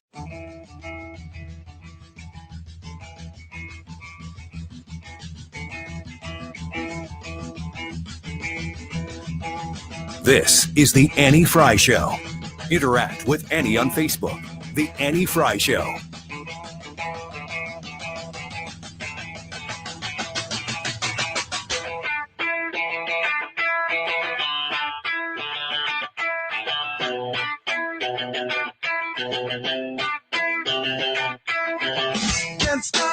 Welcome back to the Annie Frey Show. Happy that you all have chosen to spend some of your afternoon with us. Happy Tuesday. A reminder that if you get on the live stream right now, you can see the ugliest sweater that you've ever seen worn in public, and that's Ryan Wiggins. Why did you not smile in this photo? It's a serious time. Ryan, Ryan. The event was over and we were all pondering what we had just heard. Vicky on Facebook says, I actually like it. LOL. Vicky, stop encouraging Ryan. No, you can like it, just don't LOL. Hannah, hi. How are you? Good. I'm so happy to be here. We got to put Hannah in the studio here. Oh, there she is. Now Hannah is in. Did you see this sweater? You can take it down. No. We're going to do Signs of the Apocalypse. Hannah, how would you, Hannah, if you were to describe this sweater on this handsome man to your right, what would you describe that you're seeing here? Oh boy, it looks like something from like the 80s at least. Yes. Allison says, best part is that guy thought that I was your husband. Jared's like, I don't know how to feel about this. Yeah. I'm going to do everything I can to bring him down. Oh man. So yeah, this is happening. Tune in right now to see it. But Hannah, before we get to it, welcome onto the show. Thank you. You've been working with us for a while now. Like 2 weeks. 2 weeks. It's That's time. a while. It's like 2 years in radio. Right. And you are currently a student at Merrimack. Merrimack. Yes. And what I asked you this before the show, but what's the dream here? What's the aspiration? I guess the dream would be to be on air. Yeah. Yes, here we are living the dream right now. We are making dreams come true. And everybody who works here is like, oh, honey. But it's exciting. It's exciting to have you here. When I was in college in 2006, I did my internship at a sports talk station in town.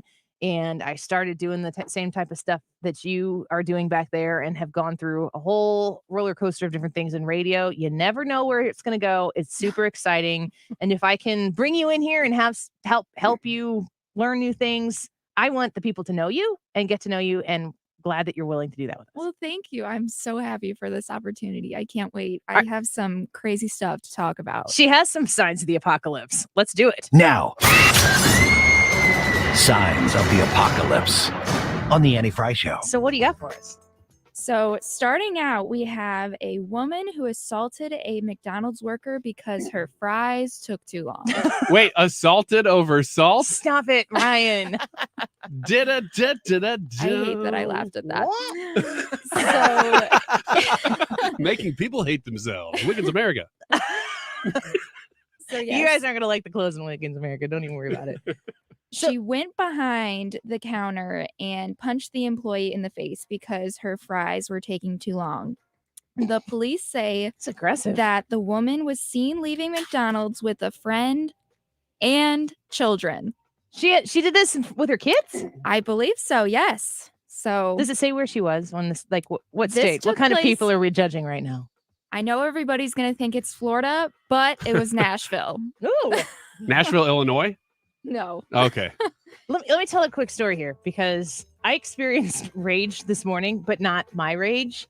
I needed to turn around, and I was in Collinsville in your hood, Ryan, and I went to turn around in the area that has the convention center and Zapata's Mexican restaurant. Love Zapata's. Yep. So I just went there. I was going to turn around, and this person came in behind me, and I didn't do anything that was abnormal. I wasn't driving like fast. So I don't know if I was driving too slow for his liking, but he was so close to me and like honking his horn. I don't know what I did. I don't understand. And so I just continued to drive straight. I was just going to turn around, but I didn't want to pull into a parking lot because I didn't want to be in like a stationary place if he'd follow me or whatever, because I was by myself. And he was raging and like swerving back and forth behind me. And guess where he turned? Into the go-kart place? No. I don't know. Do you know? Well, you guys are in different. He turned into the pot place. And I'm like, you do you, guy. You do you. He needed to get the edge Get off. this guy to the front of the line. How long was he following you? Just from where I turned off of 157. Just on that little frontage road? Yeah, like it's not even like I was My like, I don't know gosh. what to do. So I just kept driving straight. I actually videoed it because I thought he was gonna like come at me. Yeah, get out of my way. It's going to take me an extra 15 seconds for me to wait in line And for get 2 your hours. weed. He passed me in that space. Like he was like giving me the double birds. That's incredible. I'll Because you know how long the line is at that place? It's always out the door. There was nobody there. Maybe he wanted to be first. Maybe it was that before 15 9 seconds a.m. was I gonna don't mean a know when lot. oh man. Anyway, rage is real, people, but it seems as the solution it happens at the weed store in Townsville. What do you call those places? Weed store. Dispensaries. I like weed store. I was going to say distillery, but that's not even anywhere close to correct. Hannah, you're it my the- people. Ganja grocer. Do you? I Is that what you call it? I do. You know that about me. That voice you did goes with your sweater. All right, Hannah. What else you got for us? All right, next we have Colorado hiker who was lost for 24 hours, but I think it was his fault because he ignored the rescuers' calls because he didn't recognize their phone number. Oh, yeah. I think I saw something about that. That's a funny story. So somebody's calling, hey, we're here to rescue us. I don't know that number. Yeah. I don't need to redo my car warranty. Just leave me alone. Right. So, yeah, they had 5 people, An 5 idiot. members looking for him, and they were all unsuccessful. And then 24 hours later, he just showed back up at the place he was lodging at. And Maybe it was that guy who followed me this morning. yeah. So he wasn't seriously. lost. He wasn't. He was lost. He got off the trail. But did he know he was lost? Otherwise, why would you not take the call unless you're just going to check your voicemail? I don't know. I'll I just guess get it later. he just he thought it was some spammers. I don't know. But everybody was looking for him, trying to help him. It I could probably not find was. my way back, but these phone calls are getting real annoying. Well, here's the question, though. Why, if he was lost and they actually had rescue people looking for him, why did nobody call him that knew him?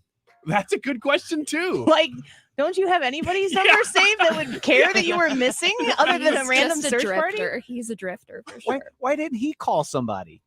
Yeah, that's my point. It's a lot Did of he questions. have not know he was service? lost? Yeah. So bizarre. Yeah.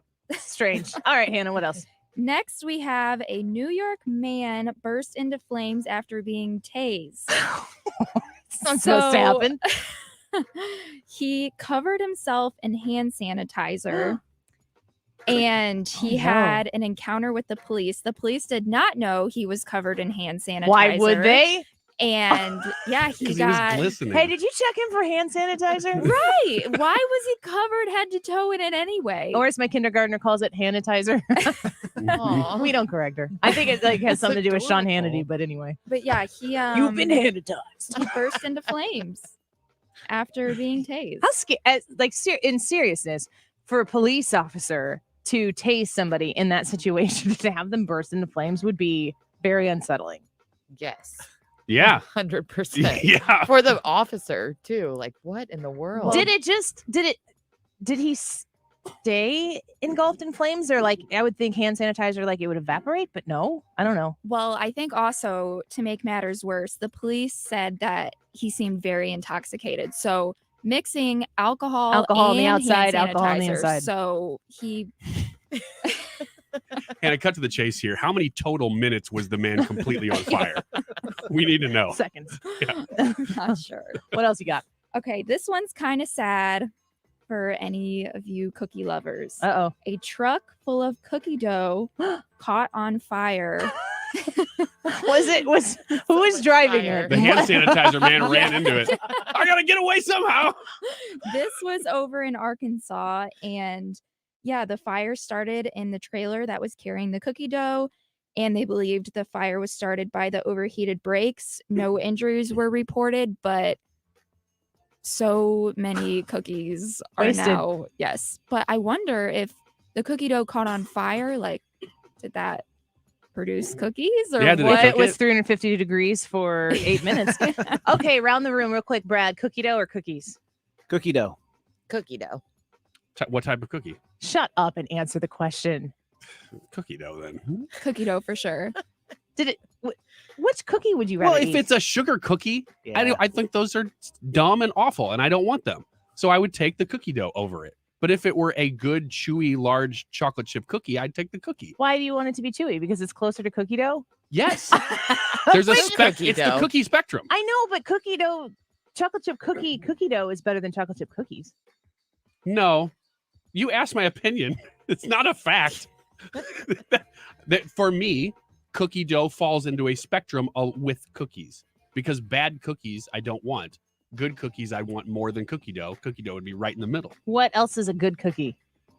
I like how you're like, well, if somebody forced me to eat a sugar cookie, Well, I gotta have a cookie sugar dough. cookies are just gross. No, they're not. Or They're oatmeal not. raisin cookies. That's another Oatmeal wrong raisin are opinion. gross. No. But if you go and you I get like a really oatmeal raisin good cookie. mall cookie that has 2 cookies with like the cream in between, I mean, you're talking almost about a Cookie dessert sandwich. at this point. Those mall cookies have been there for 4 years. As long as they're chewy, I don't Aged care. to perfection. Yeah, like if they're getting hard, then I don't want them. That's a different story than gummy bears. Not everything is better sitting on the shelf for a long way time. too much context in Ryan Wiggins' weird eating habits for you to understand this segment if you're brand new to the show. Maybe we should do a podcast on it someday. Please. But general consensus, 4 out of 5 radio personalities say cookie dough, mostly. 4.5. I'd say lean cookie dough. Okay. I'd say I'm Yeah, gonna purple. Lean is cookie dough. I'm in a His vote purple counts as district. Cookie dough. Cookie dough. Is there anybody else who would prefer a specific type of cookie over its dough? Snickerdoodle. Oh, I still love snickerdoodle dough. Yeah, no, dough. Any 100%. dough is amazing. All right, Hannah, you got any more? Yes, I have one more. This one just makes me shake my head. So in Indiana, somebody stole a street sweeper from a construction site, and the police had a low-speed chase for over an hour. How do you- Over an hour. Yeah, you can't really like subdue a street sweeper. Yeah. You just gotta wait. Well, You just it drive gets it. better. Seems like you could slowly just and- drive in front of it and stop, right? Surround it, yeah. You would think so. So You'd probably be dangerous though because it's Pretty strong. you're not gonna win the size fight. Get the tanks. The street sweeper is making a break for it. After an hour, wouldn't you be like, okay, we got to do something else other than to just slowly It follow depends. it? Were the sweepers on? Maybe they were like, well, he'll just clean Yeah, the he's doing a city. pretty We'll good just- job. It's like a Roomba for your streets. You just drive them around. Let's chase him into our and get neighborhood. everything out. Call your wife and tell her to put the leaves in the street. yeah. So yeah, they chased him for over an hour, and then he was, driving recklessly, going in people's yards. He hit a garage. He almost flipped the street sweeper, and then flipped it almost. And then the best part is he drove it into a river. Oh my gosh. Yes. Was this man also drinking? This might be the hand sanitizer man who also was This is driving all the cookie dough actually truck. one story. Yeah, it's one story. I love it. And Yes. this man was wearing a very strange Zach Morris sweater. It's hard to Hey. explain. It's crazy. All right. Well, Hannah, thank you. Yes, I'm so glad to be on the show. It was fun. Well, you'll come back and do it again. Yes. We I we can will. have you angle for Ryan Wiggins. You could be hosting Wiggins America soon. My job is in deep jeopardy after last night. So that's not even funny. Deep jeopardy. All right, let's take a quick break. More Annie Frey Show. We come back. Still have the comments pouring in on Ryan's sweater. I'm going to put it back up here on the live stream. If you haven't seen it yet, there's still time. We'll put it up here, and you can check out the sweater. Doug, who's on the stream, said, my wife, who is a knitter, loved your sweater. Thank you, Doug. Thank you, Doug. Please tell your wife I'm looking for Thank you, Doug. to expand my wardrobe a little bit. We'll be right back.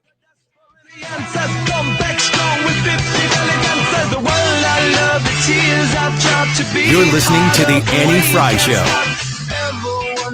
Interact with Annie on Facebook. The Annie Frey Show. The world I love, the trains I hop to be part of the wave, can't stop. Come and tell me when it's time to. The Mark Reardon Show. Right now, we are joined by the Attorney General of Missouri, Eric Schmidt. The pathway to tyranny is paved with emergency orders that never go away. And you can guess what's coming next. It'll be climate change. Weekdays from 3 to 6. You're listening to the Annie Frey Show live from the Air Comfort Service Heating and Cooling Studio. Air Comfort Service is proud to support Greater St. Louis Honor Flight. Sign your veteran up for their honor flight today at gsLhonorflight.org. And for free HVAC estimates, visit aircomfortservice.com. Hi, this is Curtis Barks. I am the owner of Complete Auto Body and Repair, here to tell you about our touchless automotive service. If you're experiencing the constant struggles of having the kids home from school or just want more of that family time where you can listen to them teach you about what they do every day, we provide touchless automotive service, return the vehicle to you clean and ready to go in the comfort of your own home. Check us out online at CompleteAB.com for more information. If it's not perfect, it's not complete. Others can't compete with Complete Auto Body. Dad, and service. Oh yeah, and service. He fixed the car. So if you are focusing on your health, have you considered focusing on your skin health? Men and women alike are going to Ooh La La Spa in Glen Carbon because Dr. Kristen Jacobs is the best. She has transformed thousands of patients' lives utilizing her 5-step approach to healthy aging. Your skin's going to get older, but it doesn't have to look like it's getting older. And you can take care of it from a foundational standpoint, plus the fillers, the Botox, the other things that you might want to do to give it that extra brightness, that extra life. You can do all of this, but you got to go with somebody who is very experienced. Dr. Kristen Jacobs trains the people who do these things. She is the best. When you reach out to Dr. Kristen Jacobs to talk about your skin and how you can live life beautifully, just like she writes about in her book, you're going to learn that this is a very, very wholesome and very, very, it's a calming, relaxing thing that you can do for yourself that once you start doing it, you'll say, gosh, I wish I would have done this a lot sooner. It's never too late to start. I am starting my pathway to healthier skin with Dr. Kristen Jacobs, but it's never too late to begin the process. Online at KristenJacobs.com. Santa's not the only one coming to town. Wonderlight's Christmas in St. Louis is returning to Worldwide Technology Raceway in 2021 and running an extended season with dates from November 12th through January 9th. Wonderlight's Christmas in St. Louis is open nightly, rain or shine, including holidays. Online reservations are now required for entry and available at wonderlightschristmas.com. Brought to you in part by the Illinois Office of Tourism and Illinois South Tourism. Well, you need to warm up, but the temperature's stuck. Call the pros in the big yellow truck. Peace of mind with no hidden fees. Heating and AC with the best guarantee. That says Always on time, or you don't pay a dime.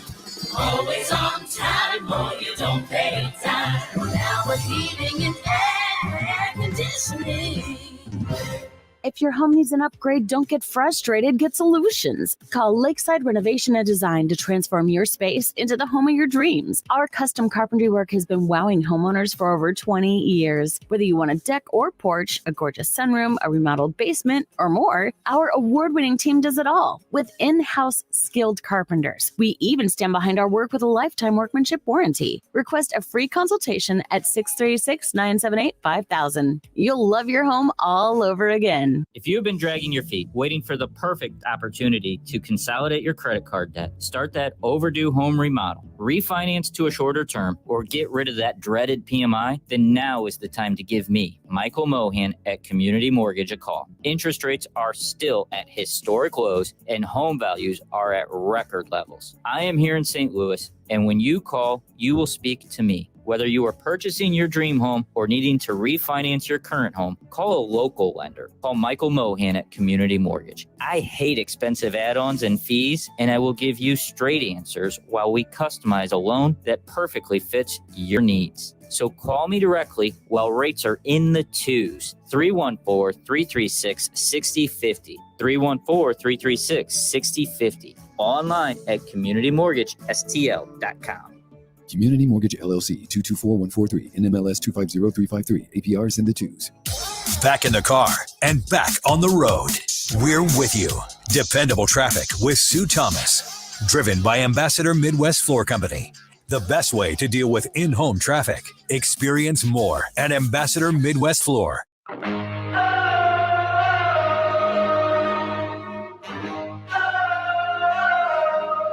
Into the unknown. Into the unknown, into the unknown. This is the Annie Frey Show. Interact with Annie on Facebook. The Annie Frey Show. I would pay to see Ryan Wiggins sing this song in that sweater. Okay. It's that kind of confidence. Tell me how much. and Panic I'll do at the it. Disco. I don't know. I'll buy you lunch. Done. But I mean, like, it has to be public. I don't care. I wore it to a governor's ball last night. That's true. What in the world were you thinking? I don't know. I really don't. Were you in here when he was talking about his wife? No, but I was listening. So just so people know what we're talking about here real quick, if you tune into the live stream, if you've never looked before, you can go to the Annie Frey YouTube channel, subscribe while you're there, and you can see that we're live. We are live every day during the show. Same thing on the Annie Frey Show Facebook page, and we have the picture up of what Ryan wore to the Madison County Lincoln Day dinner that he was my guest there, was the MC, and he showed up in this. Yes. So I like you, Annie, when you said that you kept like going back to the sweater thing because it was distracting and you weren't really sure like if you should be like if you were even comfortable with it. And so you kind of kept going back to it. That's how I felt about it last night. Like maybe if I talk about it, like people will know that I'm not okay with it. Yeah. Like, you keep joking about the insecurity thing. In a really nervous way. Yes. When I pictured Ryan, when Ryan said his wife saw him for the first time in that sweater, and I almost felt a little like shocked and like almost like, oh, for them because she realized what he had done. He got caught. What he had I'm done. not kidding. I hope to God that my parents or grandma are not listening to this because they tune in randomly all the time. They're not listening. If they tune into this, I'm going to get really chastised by my family right before the holidays. They're like, too. what are you thinking? They're going to say that. They're going to say, what are you doing? Right? You're That's trying to make a career. First thing I said to you when I saw you is, Same. what are you doing? The answer is, I don't know. In Black Panther, when Black Panther's sister sees Black Panther walk in and he's wearing those shoes and she goes, what are those? Yes, exactly. I have something that is genetic, and I would call it something like the sabotage gene. That whenever I get real close to success, I'm like, you know what would be really funny? If I wore this sweater. Yeah. I got my own show now. Get invited to these events. You know what would be great is if I ruined it. That would be great. Vicky on Facebook says, I just realized there are ruffles on the sweater. That took it up a notch. You know what, though? Bubblicious Diana on YouTube says, looks good, Ryan. Props for not giving in to what others think. And you know what, Bubblicious Diana? That's what I said to the governors. These are all good sentences. I said, hello, governors. I don't care what people think about me. I'm an individual. And they were like, you know what? This guy deserves our respect. I'd vote for your sweater for governor. Your sweater could do a better job. I was trying to make a political point, and you got it finally. Michael on Facebook made your sweater his profile picture. I know. It's amazing. Not even my head. Just the sweater. The sweater. Nice job, Michael.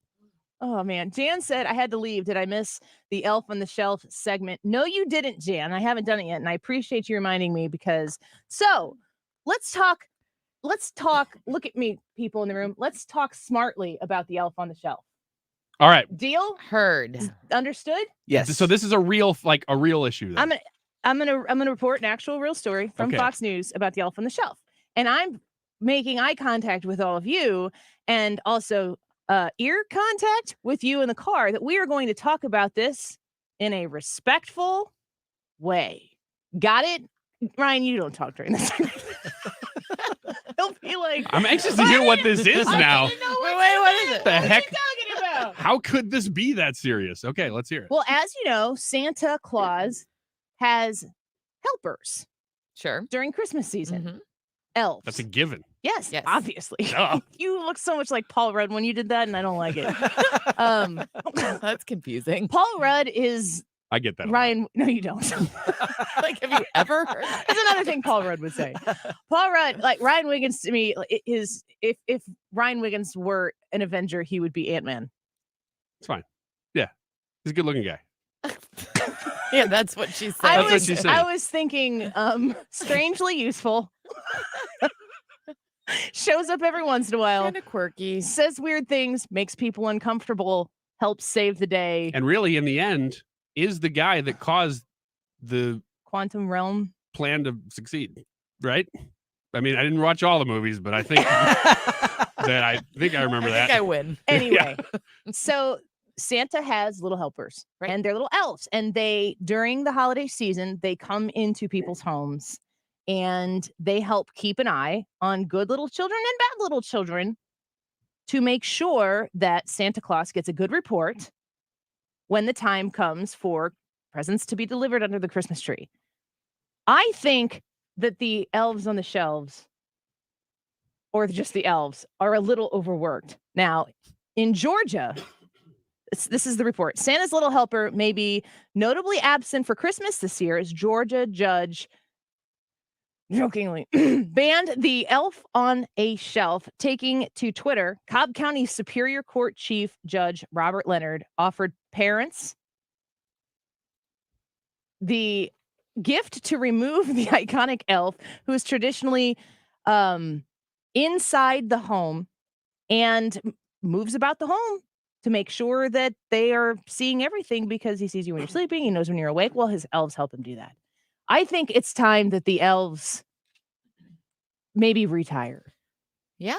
I think that Santa's all-seeing eye. I mean, Santa's known.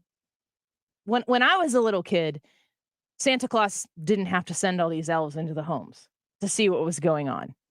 And I think that parents get a little stressed out having another little critter in the house that they have to take care of. And I think it's okay if parents, are ready to send those elves back to the North Pole and not babysit this critter that is in their house, because Santa Claus, he knows, right? Mm-hmm. He knows. Well, and for years and years, parents communicated with Santa Claus via elves on a more of an intermittent basis. So And through letters. With stolen stamps. I remember when I was young, my parents would see. Continue. If anybody needs We some don't need to stamps, side rail on it. I know a guy. He'll be on this corner wearing a really whack sweater. It was a really good deal for those stamps. He'll look exactly like the guy you think is going to sell discounted stamps. That's why I went and surrounded myself with lawmakers last night. So In that sweater. Feel safe. Yeah. You guys heard the stamp story, right? I just kept pulling on my collar. I'm good. Everything's good, right? Cool. Everything's cool. Yeah, all right. Do any of you guys think, the more elves, the merrier, or maybe we've moved on past the time that the elves need to be sitting on the shelves? I don't say I don't anything. know. I don't know exactly what I'm supposed to say right now. Do you know what you're not supposed to say? I think so. Well, I then think shut your so. mouth. Okay. Shut your Our mouth. family has never had an elf. They've never visited your house? We keep our windows closed pretty much from like October through December. They climb in through the windows. I don't know. I just know that we keep the windows closed. We've Just never in had case there might be some stray elves. one. Yes. We've never had we had a hole in our screen one year and I was worried. But we got that replaced. We never had an elf. Never had an elf problem. I'm proud of that. An elf problem. I like the way you put that. So I Yeah. guess we're on the same page. We are. Good. Good thing we are. My heart is warmed that your wife saw you and said, "What are you thinking?" I'm not. There's hope. I'm not making that up. Mark Reardon Show coming up next. I'm Thomas Helbig, founder of the Retirement Advisory Group. When I meet my clients for the first time, they have built up a life savings. Their question is, what can I do with this money so we can live comfortably the rest of our lives? First, we develop a strategy to protect your nest egg from any market losses. Then we design your own personalized structured income plan that will generate you an income the rest of your life. We put you in control of your money. You've earned it, and it's my job to make sure you enjoy it. Let our team show you how you can have the retirement of your dreams. Call us now at 314-993-9494 for a no-cost, no-obligation retirement review. You'll receive a copy of my second edition book, Your Key to a Worry-Free Retirement. We've been helping retirees and pre-retirees retire with confidence for 35 years. Call us now at 314-993-9494 or online at retirementkey.com. Once again, that's online at retirementkey.com. Stewart's American Mortgage, home of the bagel loan, 314-324-4440. 314-324-4440. My friend Stewie is waiting for your phone call. If you are looking to refinance your house or if you're doing a home purchase at $200,000 or more, you're going to qualify for the bagel loan. When you use the bagel loan, that is what he calls the refinance or the home purchase, where you don't pay any fees. He has structured his entire business plan out of making it so that you do business with him, and those fees that everybody else has to charge you for, he covers them for you. You do not have to pay them. He does not roll them into the loan. Reach out to Stewie and find out how a bagel loan can best serve you. He'll give you options. He did that for us. We were taking money out, the equity of our home, to do a big repair on the house, or addition, really. And he talked to us about what our options were, and we came up with something that we thought was a mutually good idea. 314-324-4440. 314-324-4440. Call my friend Stewie. You'll be glad you did. NMLS number 226715. Mark Cox here. If you are getting ready to jump into the hot housing market, you need a pro by your side. I want to recommend Gloria Liu with GL International Realty, part of the Caldwell Banker Premier Group. Check this out. Mike and Sherry needed to sell and buy their next home with no contingencies. So Gloria Liu presented her ready buyers and sold their Florissant home in just one day.